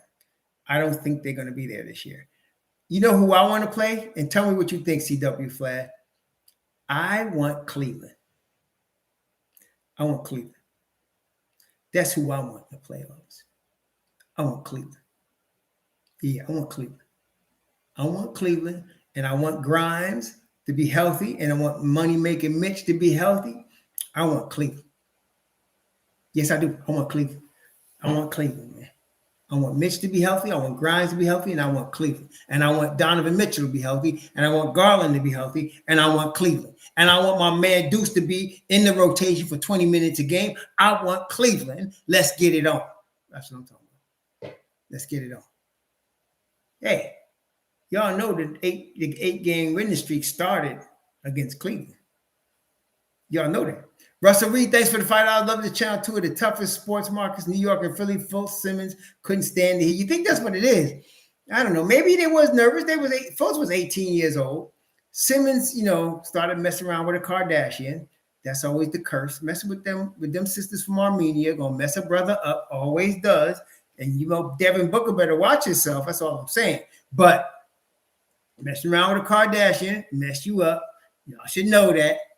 And that's what I don't understand. With all the skins that's out there for these brothers, why they got to go hit them tired ones, man?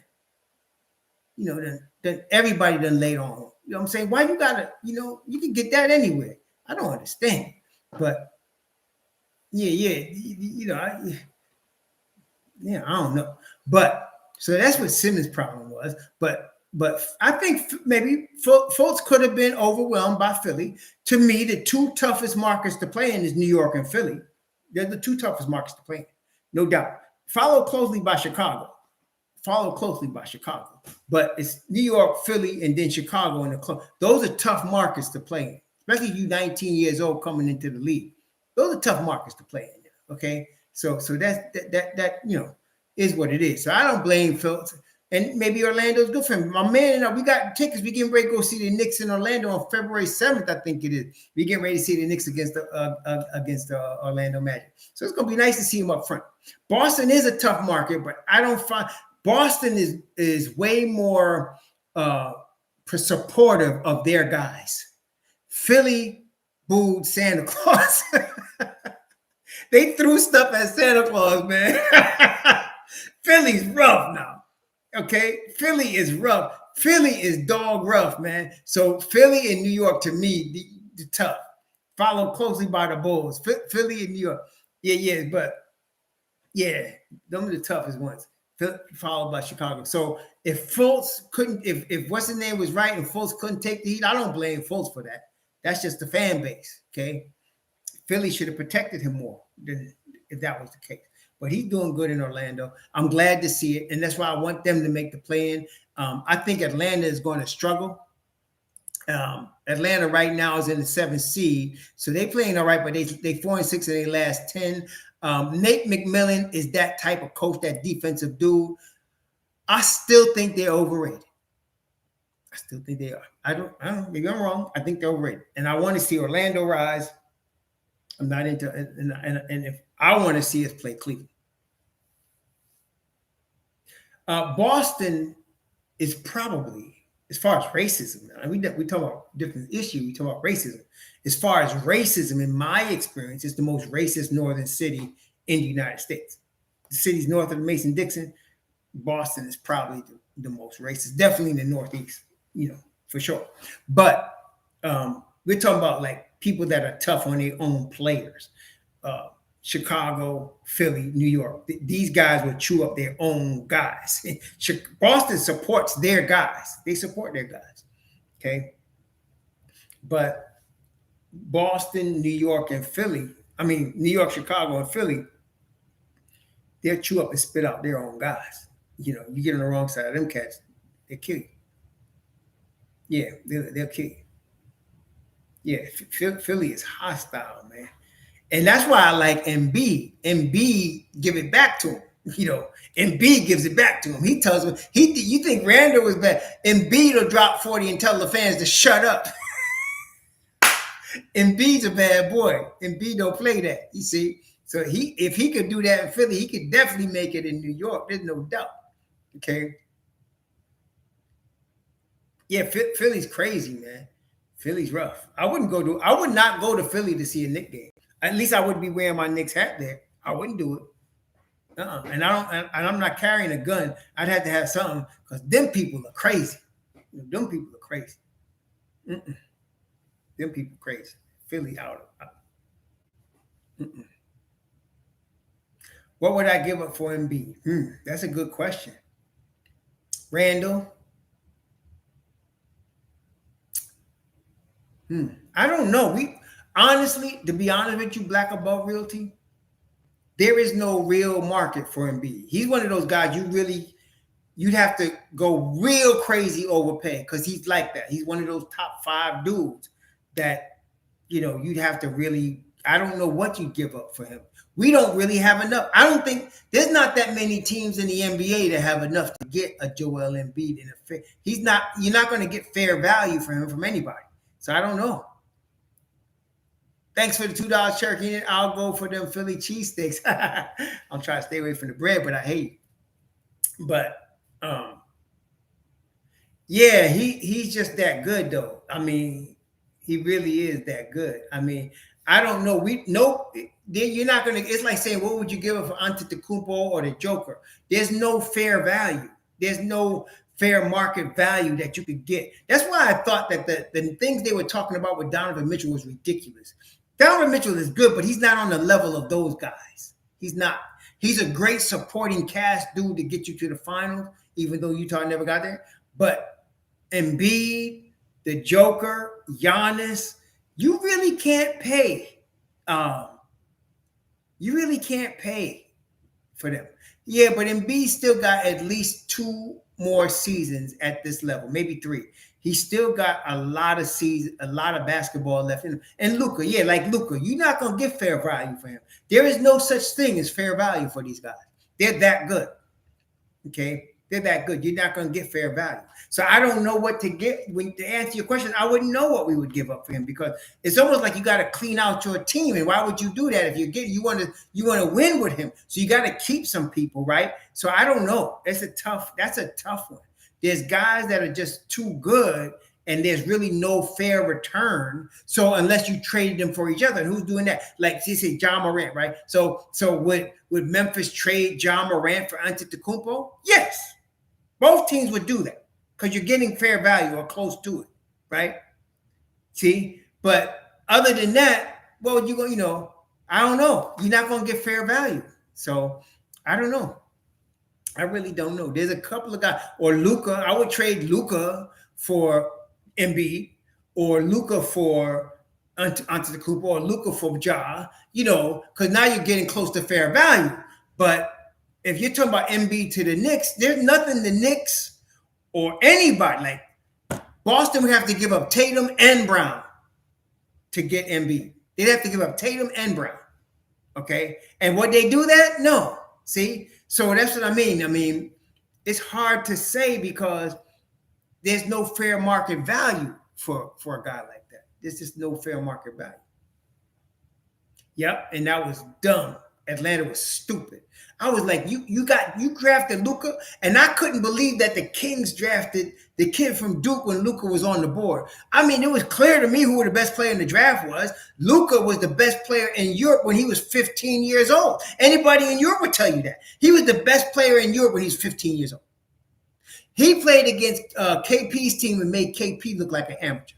Luka was only like 16. See? So it was obvious to me who the best player in the draft was. I knew the Knicks had no shot of getting him, but I was like, I couldn't believe the Kings passed up on him. And then I saw Atlanta trade him. Whoever Dallas's GM is brilliant because that was a deal, baby. You got Luka Doncic over them 2 dudes. See? But that's what I'm saying. There's no fair market value for some of these guys, And no team, what Miami would give up to get Embiid. They have to give up Bam Adebayo. Would they do that? I don't know. They'd have to give up Bam Adebayo. Plus, it'd be Bam plus. See, there's no fair market value. You know what I'm saying? There's no fair market value for a guy like that. There's no fair market value. The best shot you have at getting any guy like that is if they become an unrestricted free agent. That's the only way you would get it. They'd have to become an unrestricted free agent, and they have to tell their team, I'm not coming back to sign with you. Then the team is desperate to sign. You might be able to get them. Okay, but it's hard. It's hard to get these guys. It's not easy. You see how they were asking for? You see what Danny Ainge was asking for Donovan Mitchell? And Danny Ainge is Jack the Ripper. I would never do that deal with them. No. And I was telling y'all in the summer, no, don't do it. And I'm glad they didn't do it. But you could get fair market value from somebody with common sense, from there. Not that Jack the Ripper was going to give you that. Cleveland was the perfect team. They gave up just enough to continue to develop and remain good. Yeah. But Donovan Mitchell is not Joel Embiid. He's not Luka Doncic. He's not Antetokounmpo. He is not John Morant. He's a really, really, really good player, but he's not that, okay? Those guys are on a different level, and you will never get fair market value for them because these guys are MVP level, okay? Joker, 2-time MVP. You're not going to get fair market value for him. You're just not. I would swap Siakam for Randall yesterday. Yesterday. I would do that yesterday.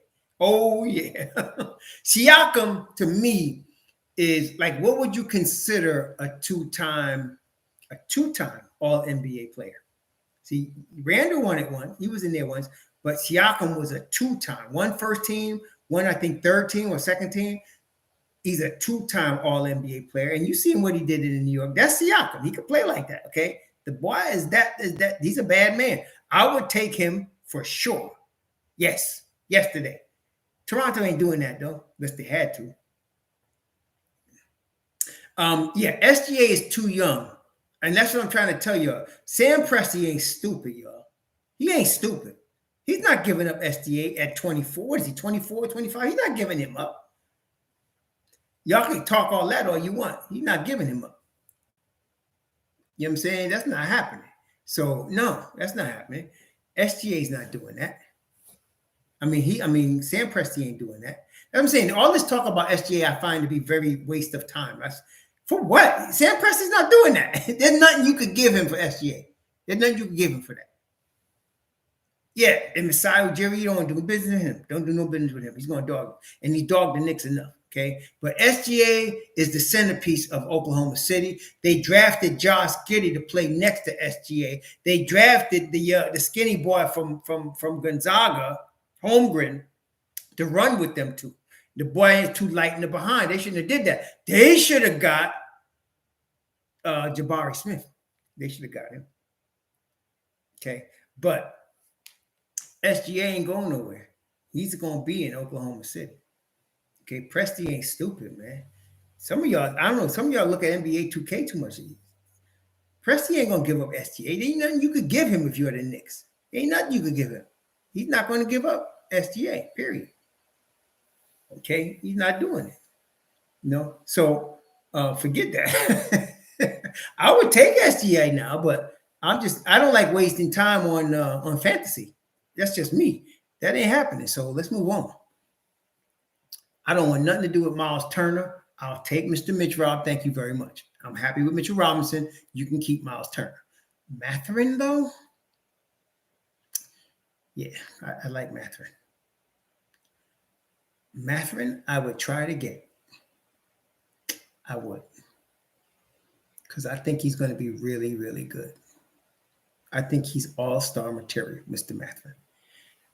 Yeah, he's that dude. I liked him in college. Y'all know that. I would love to get Benedict Mathurin. No question. But again, Indiana's guy is, what's the dude's name in Indiana? Strickland. What's this? The Brent general manager. I think his name is Strickland. He's a smart cat too. Oh man, wait.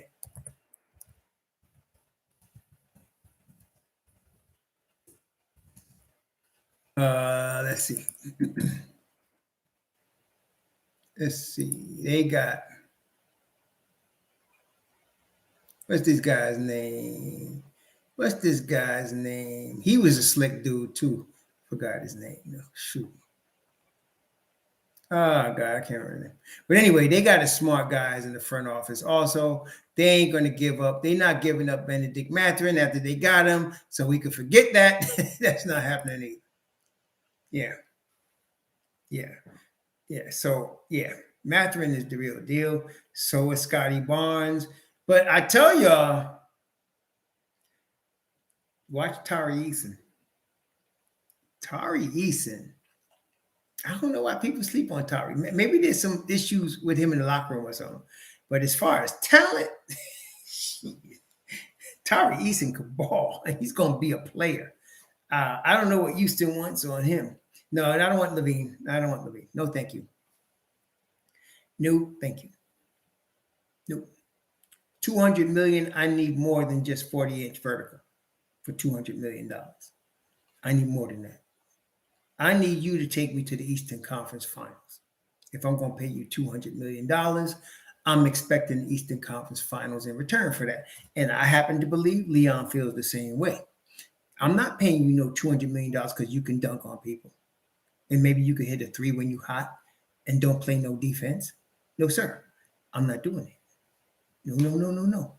I'm not doing it. I need more than NBA 2K dunking to give you $200 million and have you have to trade all kind of my first round picks to add you to my team, especially if I'm going to play you in front of Mr. Grimes. I'm not doing that. I'm not doing that. Okay. That's what the question people need to ask. Are you going to play them in front of Quentin? I'm not. No, I'm not. Nope. Not doing it. Sorry. No. Not doing it. Mr. Grimes, you got to give me somebody. Now, who would I play in front of Quentin Grimes? I would play RJ Barrett in front of Quentin Grimes, which means I would get somebody like, let's say, Siakam. Give me Siakam. I'd play him. Shoot. Yeah, give me Siakam. I'd play him. Star RJ at the 2. Give me Siakam. I'd do that. I would do that. Yes, I would. Not everybody, though. I wouldn't do it for everybody. Just a couple of guys out there. Okay. I don't want DeRozan either. DeRozan is 33, man. And yes, he's playing at a high level, but I don't trust this age that anytime he could fall off the cliff. And that's what makes me nervous about him.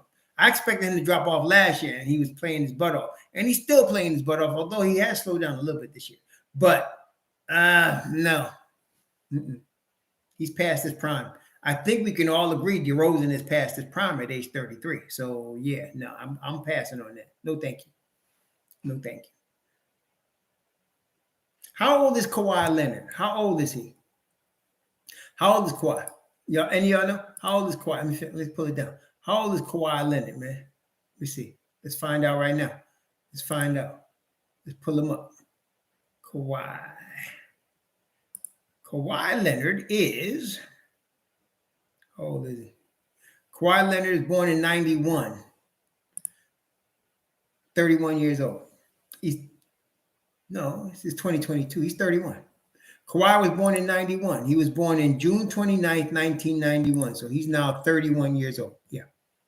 I would get him on his present deal for another 2 years. I would.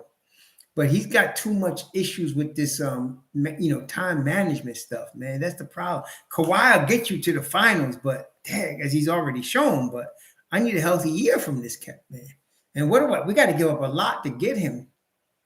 Yeah, we got to give up a lot to get him. So yeah, I'm tempted with Kawhi. I ain't gonna front. I'm tempted with him because that dude could, he is a baller, man. But shoot, is he over the cliff? Is he gonna continue with this?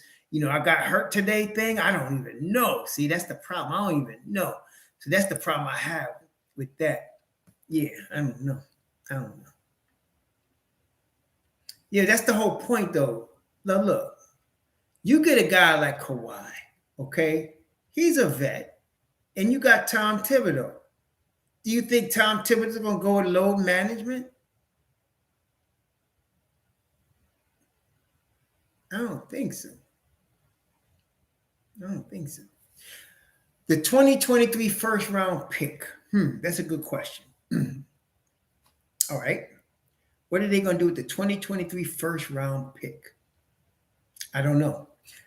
I like to think in terms of what are their options. What are their options with the 2023 first round pick? Well, let's think about that. To me, I see three options. I see three possible options. So let's talk about the three options. Because remember, the Knicks have their own first. And they got Dallas's first. So they got, right? Isn't it this year they get Dallas's first? Yeah, they got their own first and Dallas's first this year. Okay. So what do? We have three options. We can package them with some other picks and move up if we want to get a Wembanyama, right? We could do that. If somebody would do that, we could. We could package them with some of our own picks and a player and get a superstar. We could do that, right? Or we can just draft a player and develop them. We could do that. So I think it depends on who's in the spot that the Knicks are drafting in. What is the Knicks' position at the time of the draft in terms of their talent position and their development? And what superstars will become available at the time of the draft? These are things we got to ask. We can't answer those questions right now. You can have a dartboard and probably, I would say about now, actually, probably next week, I'll start looking at the college players and start looking at who I like there. I don't really start looking to about this time, about Christmas, January. I start looking at the college players and see who I like. But see, a lot of people want to start making arguments and asking questions now. I say you have to wait to get a clearer picture of where you are, what development has taken place on your team, where did your team finish, what draft position are you going to get, what superstars might become available. You have to ask yourself all of these questions before you make a decision about what you're going to do with the pick. You got to be prudent with this Knicks Nation. This is real money with the front office in it. So they got to, this ain't monopoly money. So they got to really make a good decision. So I'm going to look at all of my options. I got a whole bunch of picks. I got 2 in this first round. What teams can I talk to about what players? Right? Can I talk to, say, let's see, can I talk to Houston about Tari Eason? Can I talk to, because I take Tari Eason now. Can I talk to Washington about Kristaps Porzingis? Can I talk to, I don't know who else? People like, can I talk to Minnesota about Anthony Edwards? Can I talk to him? Can I talk to them? Is somebody willing to take, let's say, my 2 firsts from this year and maybe 2 more unprotected and take Anthony Edwards off their hands? Can we talk about that? See, that's what I'm saying. You got to look and see what's out there. Y'all see what I'm saying? It's hard to tell right now. Where are we picking? Is somebody willing to trade the Wembanyama pick for us for something? We got to think about that. Who's available? What can we do? We don't know yet, right? It's hard to tell. So you can't really say yet. All I can say is you got 3 options. You're going to trade the pick for something better, either in the draft or for a superstar. You're going to draft the guy and develop him. Those are your options. Okay, so we don't know yet until we get closer to the draft and close to the end of the season. We don't know what the Knicks are going to look like. We don't know who's developing. Supposing like one of these youngins blows up this year and just starts killing, then we're going to say, oh, we got to keep that guy. Like suppose RJ has a couple of more 40-point games. Or suppose Quentin Grimes' shot starts coming and he starts averaging 18, 20 a game. So we don't know until we get closer to the draft. We got to see where we are. We can't make those determinations right now. So we got to wait. All right. So that's what I would say. Right now, I'm not making no decision. I want to see what the Knicks look like. And then I'm going to start looking at these players. I usually go on Tankathon and I start examining one player at a time and seeing who sticks out at me as a real pro prospect. Not everybody does. And then who would fit on the Knicks and what I would do with them if I was going to do them. I looked at Scoot Henderson. I really like him. I like him as a player, a long-term all-star prospect. No doubt about it. Scoot Henderson is that guy. But if he came to the Knicks, I don't know if Tibbs would play him in the rotation as a rookie or would he have to go in the G League and develop? I don't know. But he's in the G League now, isn't he? So I don't know. He'd have to come in the rotation. So I would if I could get Scoot Henderson, honestly, I would have to give up stuff. I would have to, because you're not going to keep him in IQ. You're going to keep Brunson. You may have to give up Deuce. I don't know, but you may have to give up Deuce. You may have to give up IQ. You may have to do that to make room for a Scoot Henderson, and he's worth doing that for. To me, from what I've seen, I still want to look at him some more, but from what I've seen, Scoot, I think Scoot is going to be that guy. So I like him. Victor Wembanyama, everybody knows he's a highly skilled player, little light in the behind, not quite as bad, I think, as Chet Holmgren, because I think Wembanyama can play more 4, but we'll see. Hard to say, but I want to look at them all more closely from this point going forward, and then just keep tabs on it. I would do it. Eason in a pick for Obi, I would do it, and I love Obi. Y'all know I'm Obi Hive. I love Obi Toppin, but I would do that. I would definitely do that. No doubt. No doubt. Yeah, I would do that. Yes, I would. Yes, I would. I don't see much daylight between Benedict Mathurin and Tari Eason, to be honest with you. I don't see much daylight between them. I've heard this Imani Bates. I got to look closely at him, Odell. I haven't looked at him that close. So I got to look a little closer at him. I'm going to see him, though. Don't worry. I'm going to watch him. Yeah, I'm going to watch him. But I got to look a little closer at him. But, yeah, Tari, if I could get Tari, I'll do it. Yeah, I hope Obi gets more minutes on this team. It's hard, man, but we'll see. I really want Obi to stay a Knick for his life. Really, I do. And I think Obi would want that too. So let's see what happens. But to answer the initial question, I don't know what we're going to do about the next draft until we get closer to it. I'd like to see. Oh, is that right? I got to look at Imani Bates. I've heard his name a lot, I'll be honest, but I've not really studied him that much. When I go to look at these players, I honestly don't look at it the way a lot of y'all should know by now. I don't see what a lot of people see, and I see things a lot of people don't see. So I look at players a little differently. So somebody might say, oh, this dude is all that. Like the cat that played, I think he's in New Orleans now. He was like, you got to get him. And everybody was like, Johnny Davis. And I just didn't see pro player written on Johnny Davis. I just didn't see NBA player. I saw a great college player, but I didn't see NBA player. I just didn't see how he's going to get his game off in the NBA. Okay. And sometimes I'm wrong. Like I said, the same thing about Deni Avdija. And Deni Avdija, while he ain't no all-star, he's better than I thought he would be. I thought he wouldn't even be in the league. Deni Avdija is better than I thought he was going to be. Okay. So I'm wrong sometimes. I admit that. But usually I'm not. I usually know what I'm talking about. So I like, there's guys that are playing, some guys that can play. Okay. Okay. But yeah, I was wrong on Avdija though. I really didn't think he was going to be that good. And like I said, he's a reliable NBA player. He really is. He's a solid NBA player. And I didn't think he would be. And I didn't think Johnny Davis would be either. I didn't like the guy some of y'all was whining about, from guy from UConn. I forgot the guy's name. But there was a guy from UConn. He's on Charlotte. And they was like, oh, we should have drafted him. I was like, I don't know. I don't think so. I'm not saying, no, I don't think so. I'm glad the Knicks didn't take him. But yeah, and I didn't want them to get Porter Jr. because of his back. And Bouknight, I wasn't into Bouknight. And the thing is, I didn't want to get Porter Jr. because of his back, because he wouldn't share his medicals. If you got a bad back, you 6'9", and you're not sharing your medicals, I'm passing. I'm sorry. I'm passing.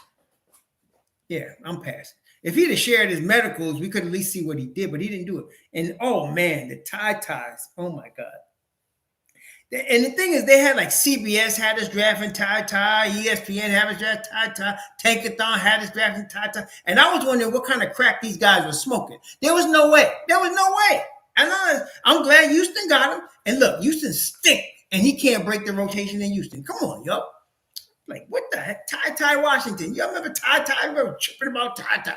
Oh, we got to draft Ty. We need a point guard. We need Ty. First of all, I told y'all, Tibbs ain't playing no rookie point guards. Some of y'all still don't get that. I don't care how good you think they are. He's not starting them. And Ty wasn't all that. Maxey and IQ were better than Ty at that stage. I'm just saying. Okay? People was tripping. Ty Washington. We got to get Ty. We need a point guard. Oh, my God. I looked at that video and I was like, okay, he's all right, but he ain't what y'all think. He ain't better than IQ. He ain't better than Deuce. He ain't better than Grimes. I was like, what y'all talking about? Ty. True. And this year's going to be no different. You're going to get some dude that's a marginal NBA player, and they're going to like, we got to draft this guy. Oh, my gosh, man.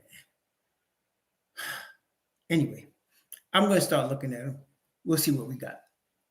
Yeah, we see what we got. Let's see what we got, man. Let's see what we got.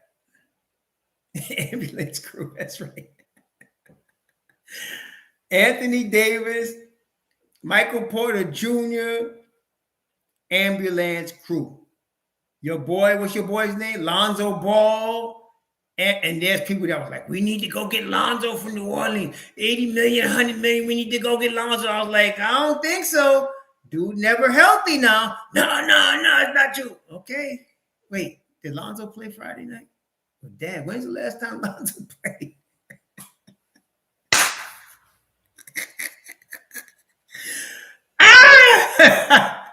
They might as well have given that money to Ayu Dosunmu. Okay? Pat Will. Yeah, man. And there were people swearing we need to get the Knicks don't get Lonzo. They don't know what they doing. They don't know what they doing. They don't get Lonzo. Like now, LaMelo, I'm with you. LaMelo is the best of them ball boys. LaMelo, I'm with you on that one. Okay, I'm with you on that one. But nah.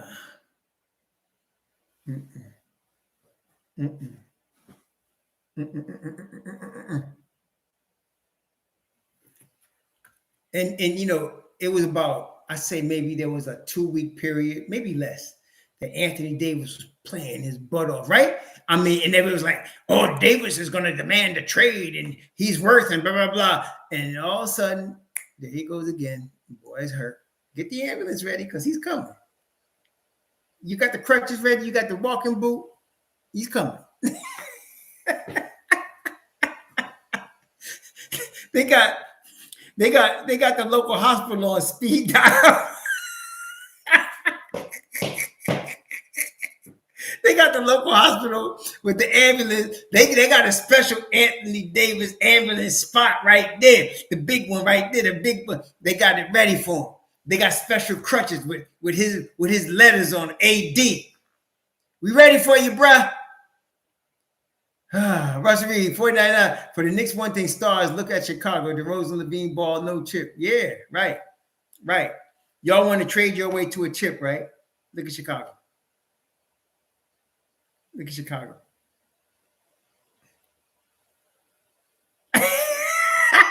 Joker, you crazy.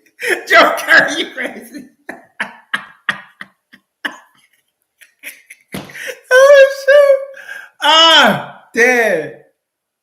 But even the brow could do better than that, bro. Even the brow could do better than that, bro. Oh, no. The brow don't need to take no L's to go that way, baby. Oh, my gosh.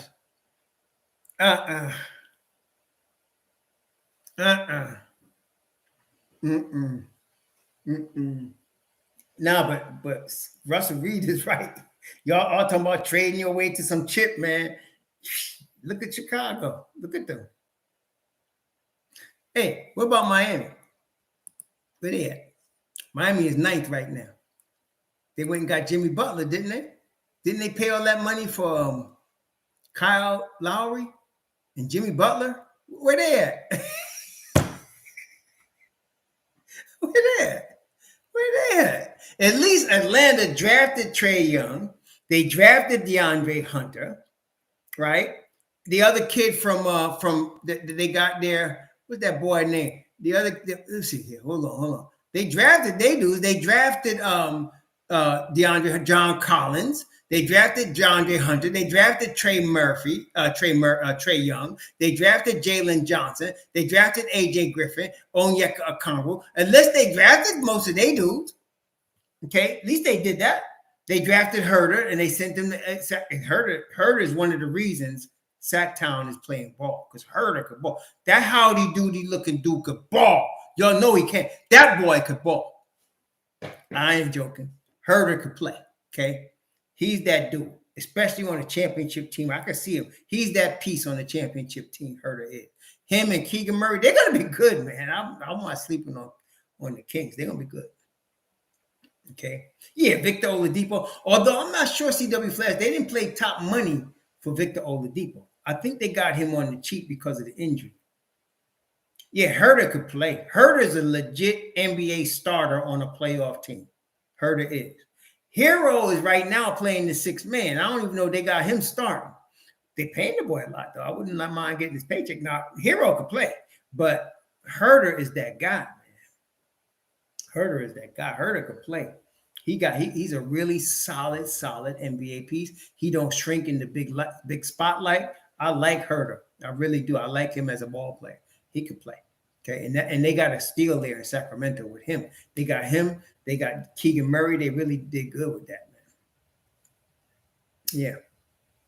Yeah, look at this. They done paid all that money for Kawhi Leonard and Paul George. What they got for their money? Did they even make the playoffs last year? I mean, did they? I mean, they ain't going nowhere. See, so you can't, you could buy sometimes, but it's got to be the right situation. So when Toronto got Kawhi, it was a 1-year rental, as we know. Well, what did they do in the 1 year? They won a chip. Yep, and the Clippers traded away SGA. That's exactly what happened. Because they was thinking we get, like some of y'all was thinking, we get Paul George, we get Kawhi Leonard, we win in the championship. Well, it didn't quite work out that way. And right now, John Wall's in denial. He really ain't the same John Wall. He's finished, and he's the last one to find out. Take his $250 million or whatever he got and ride off into the sunset because he can't play no more. Not at a high level, not in any consistency. Mm-hmm. I actually, in the West, it is up for grabs. I ain't gonna front, but there's certain teams like I think Memphis is for real. I think New Orleans, as long as Zion is healthy, is for real. I think the Kings are for real. As those three are for real. Denver is really playing ball. I think it's because the Murray kid is back, and of course they got the Joker, but he got the Murray kid from Kentucky with him, and now he's back, and now they balling. But and I like their coach Malone. He's a good coach too, so they're balling. But I like the Grizzlies are for real. The Pelicans are for real. And I like the Kings. The Kings are for real. So it's going to be a dogfight. It really is. And then of course Phoenix. It depends. They got a lot of turmoil. Portland is battling. I think are they in the play-in spot right now? Yeah, Portland is in the 9th spot right now. So it's hard to say. It's a long season. They could definitely come back. Anthony Simons is really coming to his own. I like Portland. They probably will rise in the standings. I like them. I think the Warriors are. See, this is the thing about the Warriors. Right now, they're not looking too good, 15 and 18. But if they're anywhere around 500 and they get Clay and Stephon and Draymond healthy, and they get Wiggins healthy with the team they got, they can make a run. So I don't want to totally count out Golden State because they could make a run. They need all of those guys back, though. And that's possible. It's not an impossible task to get all those guys back. If they get those guys all healthy, they can make a run, okay? And so I wouldn't sleep on Golden State. They've been playing together too long. They're all skilled, very skilled players. They play with a very high IQ. Stephen Curry is still Stephen Curry. So, yeah, I wouldn't sleep on them too much. Stephen Curry is the assassin of all assassins. And so, yeah, I wouldn't sleep on them. I wouldn't sleep on them at all. Okay. Yeah, I don't know if it's last dance, but yeah, if they don't, I don't know what they're going to do if they don't get Stephen back. I think he'll come back. I don't think he's gone for the season. With the show, it's a shoulder thing. I think he just needs to rehab it or whatever. I think he'll be back. I think it's his non-shooting shoulder too, if I'm not mistaken. I think it's his non-shooting shoulder. Isn't it a black above reality? It's his non-shooting shoulder, right? It's not his shooting shoulder that he hurt. So I think he's going to be all right. I think he'll be all right. He's getting older, though. Everybody is. Oh, Father Time catches everybody. So he's like 33 himself, 33, 34, Stephon. So I'm going to be back on KOT. It's just timing. I've been busy at work for the last month. Been really busy at work. And then I'm just now slowing down, and I'm off now until Tuesday. And then I get another 4 days next weekend. So I'm hoping to be able to get back on KOT soon. I love being with Jay Ellis and them. I'm hoping to get back with that soon. We miscommunicated the other night, and I was waiting for him to give me the the link for the show to get on, and he did send it. But honestly, for whatever reason, I didn't see it until the next day. Because I said, oh, I guess he's not going on today because I don't see no link. So I just said, oh, forget it. But then the next morning, I saw it, and I was like, shoot. And I don't know what happened. So we're gonna connect. We'll connect again. Thank you, Mr. Vickers. I appreciate that. I appreciate that. Great, and Russell Reed, I greatly appreciate that love. Thank you, man. Appreciate that. But yeah, that's but I'm gonna be back on KOT for sure. I'm just gonna be back on it. I might even be on there tomorrow because it's an early game, and usually Jay Ellis does something on after an early game. I am supposed to be going to a party tomorrow with some homies in Orlando tomorrow at homie's house with his moms and his sisters and everything. And my wife and I, we're supposed to be going there. My dad is doing all right. I mean, he's 82. You know, I see him, you know, I was just there today. I go to see him, you know, check on him, make sure he's doing all right. He's doing all right. My dad's doing all right for old geezer 82, my man right there. My dad is my man. So he's doing all right. You know, I got, you know, just keep tabs on him, making sure everything's straight, you know. But yeah, he's doing all right. Thanks for asking. I came down here because of him, as you know. I came down to Florida because of my dad, but he's doing all right. You know, keeping tabs on him. Keeping tabs on my dad. My hero, man. That's, you know, I'm blessed. Blessed, man. So, yeah. Thank you, Troy. I greatly appreciate that, Mr. Troy Van To. I greatly appreciate that. Thank you, man. And it's funny. I'm very blessed because I just started doing the Knicks content for fun, pure fun, and let off my own steam. And it just blew up. And I've met some serious people down here in this Orlando area from being in the Knicks thing, man. Yeah, I think Jimmy Young won the fight. Jimmy Young was a defensive fighter from Philly. I like Jimmy Young. He was a slick defensive Philly style fighter. He liked that Philly shell type thing. He beat Ali, but they gave it to Ali. Ali fought, you know, way after. He should have quit at 1974 in October after he beat George Foreman. He should have left it right there. And like most boxers, he started doing too much, going too long, and that messed his own self up. Really should have stopped after he beat George Foreman. And to me, it would have been perfect. He beats, in 1964, he beats Sonny Liston. 10 years later, 1974, he beats George Foreman. He should have just left. Maybe he did need the money for nice. I don't know. I don't know what his deal was, but he should have quit right there. And the worst of all was when Larry Holmes fought him. Like, what are you fighting Larry Holmes? Larry Holmes, what are you doing, man? And that's why I'm glad Tyson came back and beat Larry Holmes behind, man. What you doing going out there beating up Ali? Everybody knew Ali was finished. And so Larry Holmes went out there fighting Ali, man. He shouldn't have did that. He shouldn't have did that. He should have left. He should have said, no, I'm not fighting Muhammad Ali. You know, wouldn't have did that. Yeah, that's what I'm saying. I'm glad Tyson went out and did that business, man. He had no business coming up there fighting Muhammad Ali. Everybody knew Muhammad Ali was done. Yeah, he needed the bashing for that. That wasn't right. I was like, man, you should have took that fight. Everybody knew Ali was finished, man. I could see Leon Spinks doing it. He only had 4 pro fights. Ali figured he beat him. But it was the whole thing was sad. Ali was finished, man. He wouldn't even fight anymore. That's what I'm saying. He would have been the greatest, but, you know, I got to give it to Money Mayweather on this one. Undefeated, took on all comers, fought till he was almost 40. One of the greatest defensive fighters I've ever seen in my life is Floyd Mayweather. One of the greatest defensive fighters. You want to see how to fight defensively on a pro level? Watch Floyd Mayweather. And what I liked about him, too, is even between fights, Floyd Mayweather stayed in shape. He stayed in shape between fights. I like fighters that like to, you know, just stay healthy and don't let themselves go. Even though one of my favorite fighters, Lights Out Tony, he used to let himself go. And to me, when he was a middleweight and in a light heavy, James Toney was some rough business, man. He was a counterpuncher, but he let himself go a lot.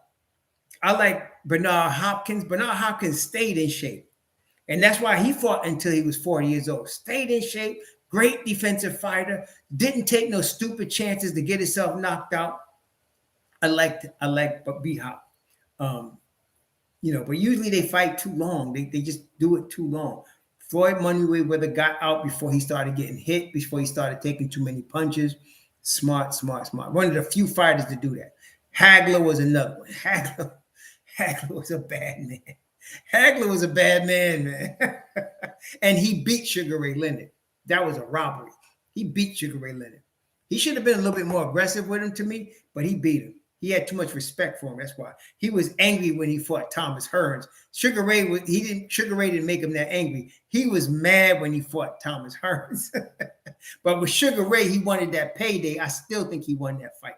But yeah, I like B-Hop. B-Hop beat the Puerto Rican fighter that was really good too. Tito, well, y'all remember Tito? They called him Tito. He was a bad boy too, man, back in the day. And B-Hop beat him too. Yeah, he was really, Tito Trinidad. Trinidad was a great fighter. And B-Hop beat him too. Beat him. Felix Trinidad, that's right. He was a great fighter, man. B-Hop beat him. But most fighters fight too long. Like Wilfredo Benitez, they fight too long. They don't know how to do anything else, and they keep fighting, get more money, and they just get messed up. Because listen, man, there is no human being whose reflexes are as fast at 30 as they were at 20. And in boxing, reflexes are everything. Okay, there's some sports like baseball, reflexes are extremely important, and so in boxing, reflexes are just you getting hit and not getting hit. And so a lot of guys, they fight when their reflexes have gotten rusty and they start getting hit more. That's what happened to Ali. And then they start messing themselves up. And I don't like seeing that. That's terrible, man.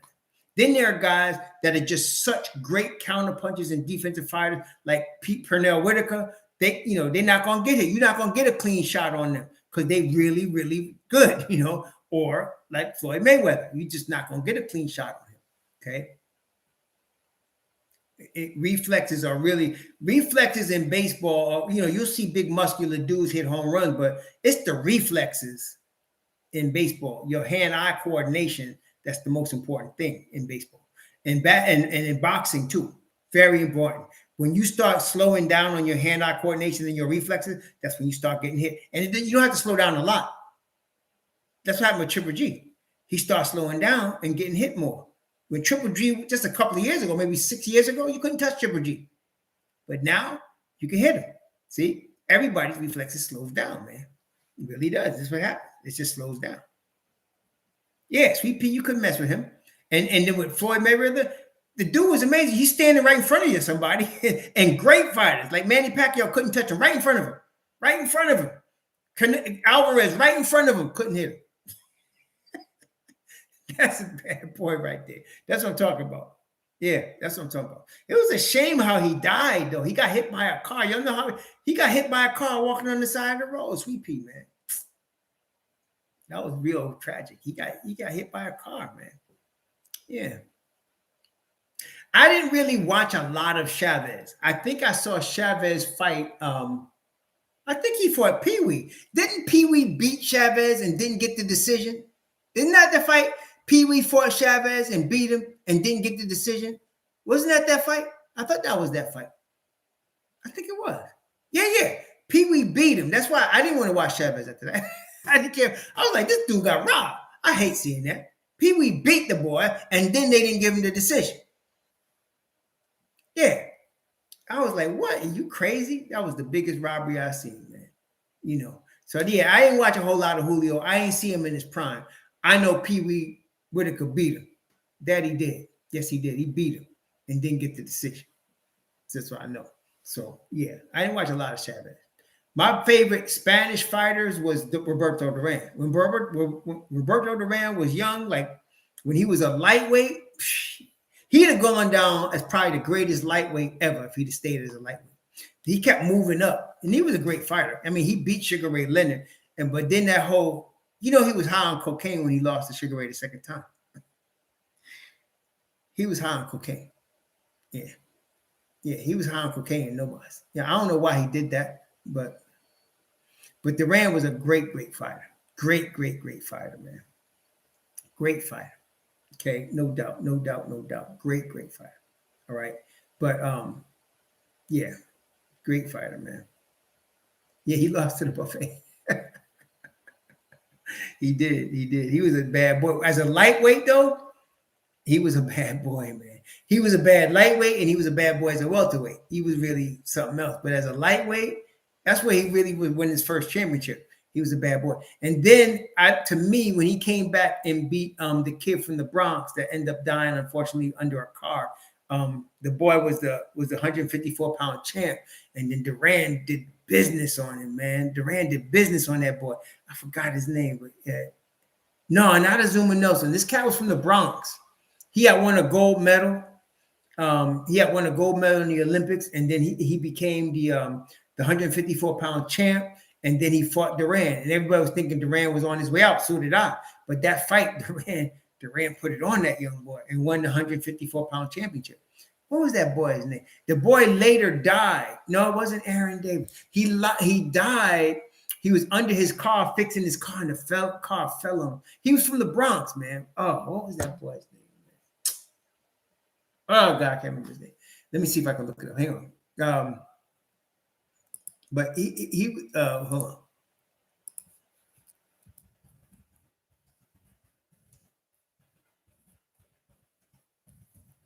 He beat, I'll tell you who it was. Duran beat, I'll tell you. It was the 154-pound championship. He beat Davey something. His name was Davey something. Oh, God, what was that boy's name? God, I can't. What was that boy's name, man? I'm going to find it. Davey Moore. Davey Moore. Y'all remember Davey Moore?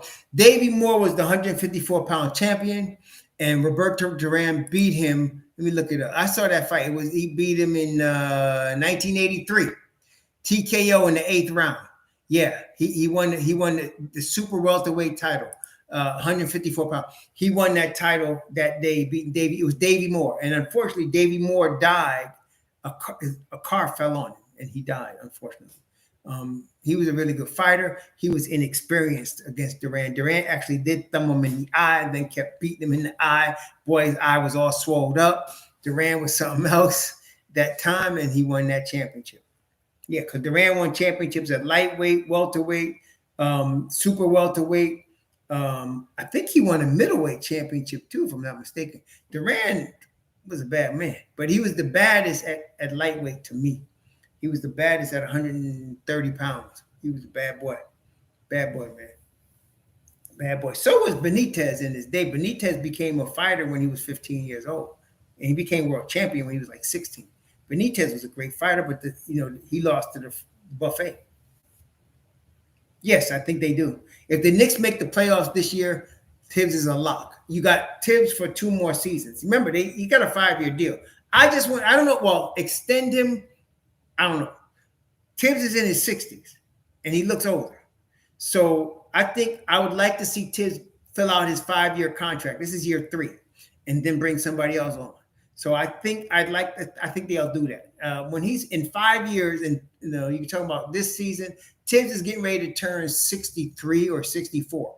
In 2 more seasons, you're talking about 66 or 67. I think that's too old for the grind of NBA coaching. So, for his own health, I think he does his 5 years, and that's it. Yeah, CW. I think he does his 5 years. This is year 3. He's got 2 more years after that. And what it was, most people don't know, is that he had an option on his contract. The Knicks already exercised the option.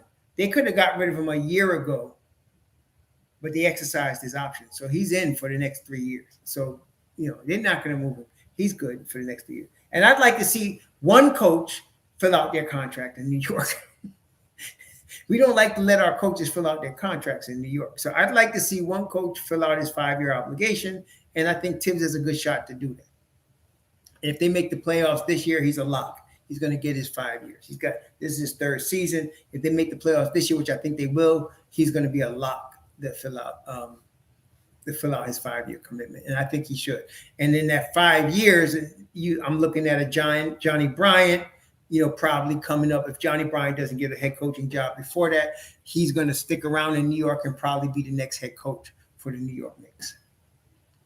Yeah, he still be young too. Johnny Bryant's a young guy, so he still be young, and he can coach the Knicks for a while if he plays his cards right, which I think he will. Smart young player, smart young coach, great basketball mind. I think Johnny Bryant will be fine. Yeah, so yeah, but we'll see. A lot of things could happen in 2 years. I'm not saying they'll fire Tibbs, but maybe Mark Jackson's name gets cleared in 2 years. I would love to see, Mark Jackson on this island, but let's see what happens in 2 years, how things develop and change over the next 2 years. But I think if the Knicks make the playoffs this year, you're going to see Tibbs, unless health issues, God forbid, stop him, you'll see him fulfill his commitment to the Knicks for 5 years, which he should. You got 2 more seasons after this. I think he will.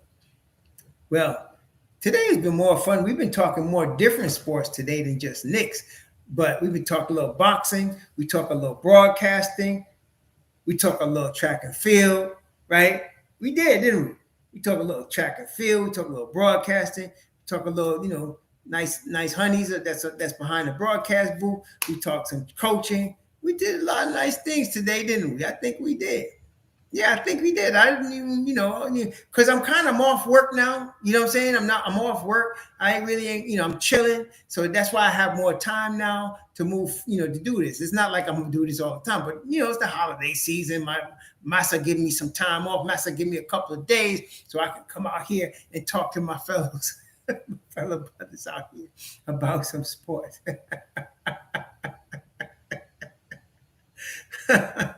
I like the Mets in baseball, and that's my team.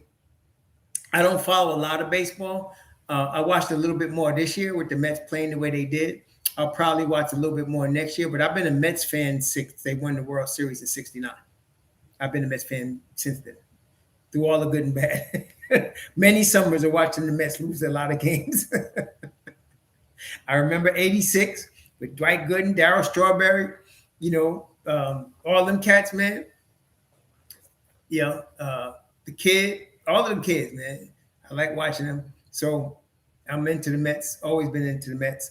Mets, Giants, Rangers, Islanders too, and of course the Knicks. I'll watch the Jets. I'll even watch the Yankees if they're in the World Series because they're from New York. I'll watch even the New Jersey Devils if they're in the finals because they're tri-state area. But yeah, I support New York, but Mets before Yankees, Giants before Jets, Knicks before Nets, But I always liked the Nets when Dr. J was there, when they was on Long Island and Dr. J was there. That would have been a tough decision if Dr. J and them would have come to the NBA as Nets in New York on Long Island. I don't know about that. It never happened though. So, when Dr. J was on the Nets with Super John, Larry Keenan, them crew. Oh yeah, man. Brian Taylor and them. Oh yeah. And they played the Nassau Coliseum out there in Uniondale. Oh yeah. Honestly, I don't follow the Bills. They're Buffalo. That's Western New York. I don't follow the Sabres or the Bills, to be quite honest with you. That's Western New York. I'll talk about New York. Yeah. But I heard the Bills were good. I don't know. I heard they were doing good this year, right? I think they're doing good, right? They're playing good football this year. I heard they were.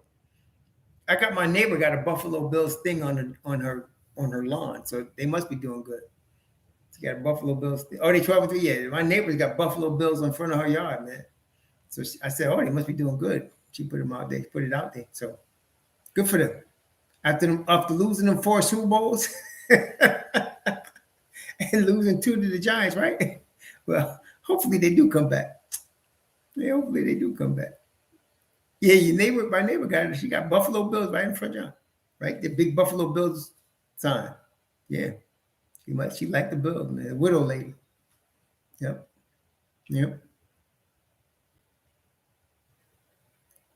I'm just saying, I'm being real. And Buffalo's Western New York. I mean, all respect to Buffalo. Hope you all are surviving that snowstorm and all that. But I actually lived in Buffalo for a year and a half. I did. I actually lived. I went to Buffalo State College for a year and a half. One of the worst year and a half of my life. But it wasn't Buffalo State's fault. That was me. But I did. I was up there for a minute. Nah, I ain't in the band and all that. I went to Buffalo State when I was 18. I was trying to get away from home. You ever try to get away from home when you were young? So I went on the map and I said, okay, I'm on Long Island. What's the furthest point from my house in New York State? It was Buffalo. Okay, what I got from Buffalo. Buffalo State, I'm coming. That's how I decided. And I stayed there for a year and a half. Boy, it was cold. Oh my God. I should have stayed home. I should have stayed home. If I had to do it over again, I'd have stayed home. I'd have went to Stony Brook or City College or Baruch or something. Yeah. I went to college, ended up leaving there and going to Baruch. Got my first degree at Baruch College. Yeah. And I like Baruch. You know, I was more serious then. I was really serious about my academics at that point. I was really trying to take care of business. And I went to Baruch. Went there and finished my first degree in Baruch College. I hear you, Curry. I should have thought like that, to be quite honest with you. I'd been in better shape. Yeah. Antonio McDyess. See? Yeah, there you go. Bad move. You traded Marcus Camby. You traded the rights to Nene to get Antonio McDyess. Didn't work out too well. I'd have liked to keep Marcus. Anyway. Y'all, please enjoy the rest of you. I don't do Christmas, but enjoy the time with your families, and whatever you do you. Just do you safely. Do you and enjoy it, okay? Do yourself safely. Do yourself enjoyable.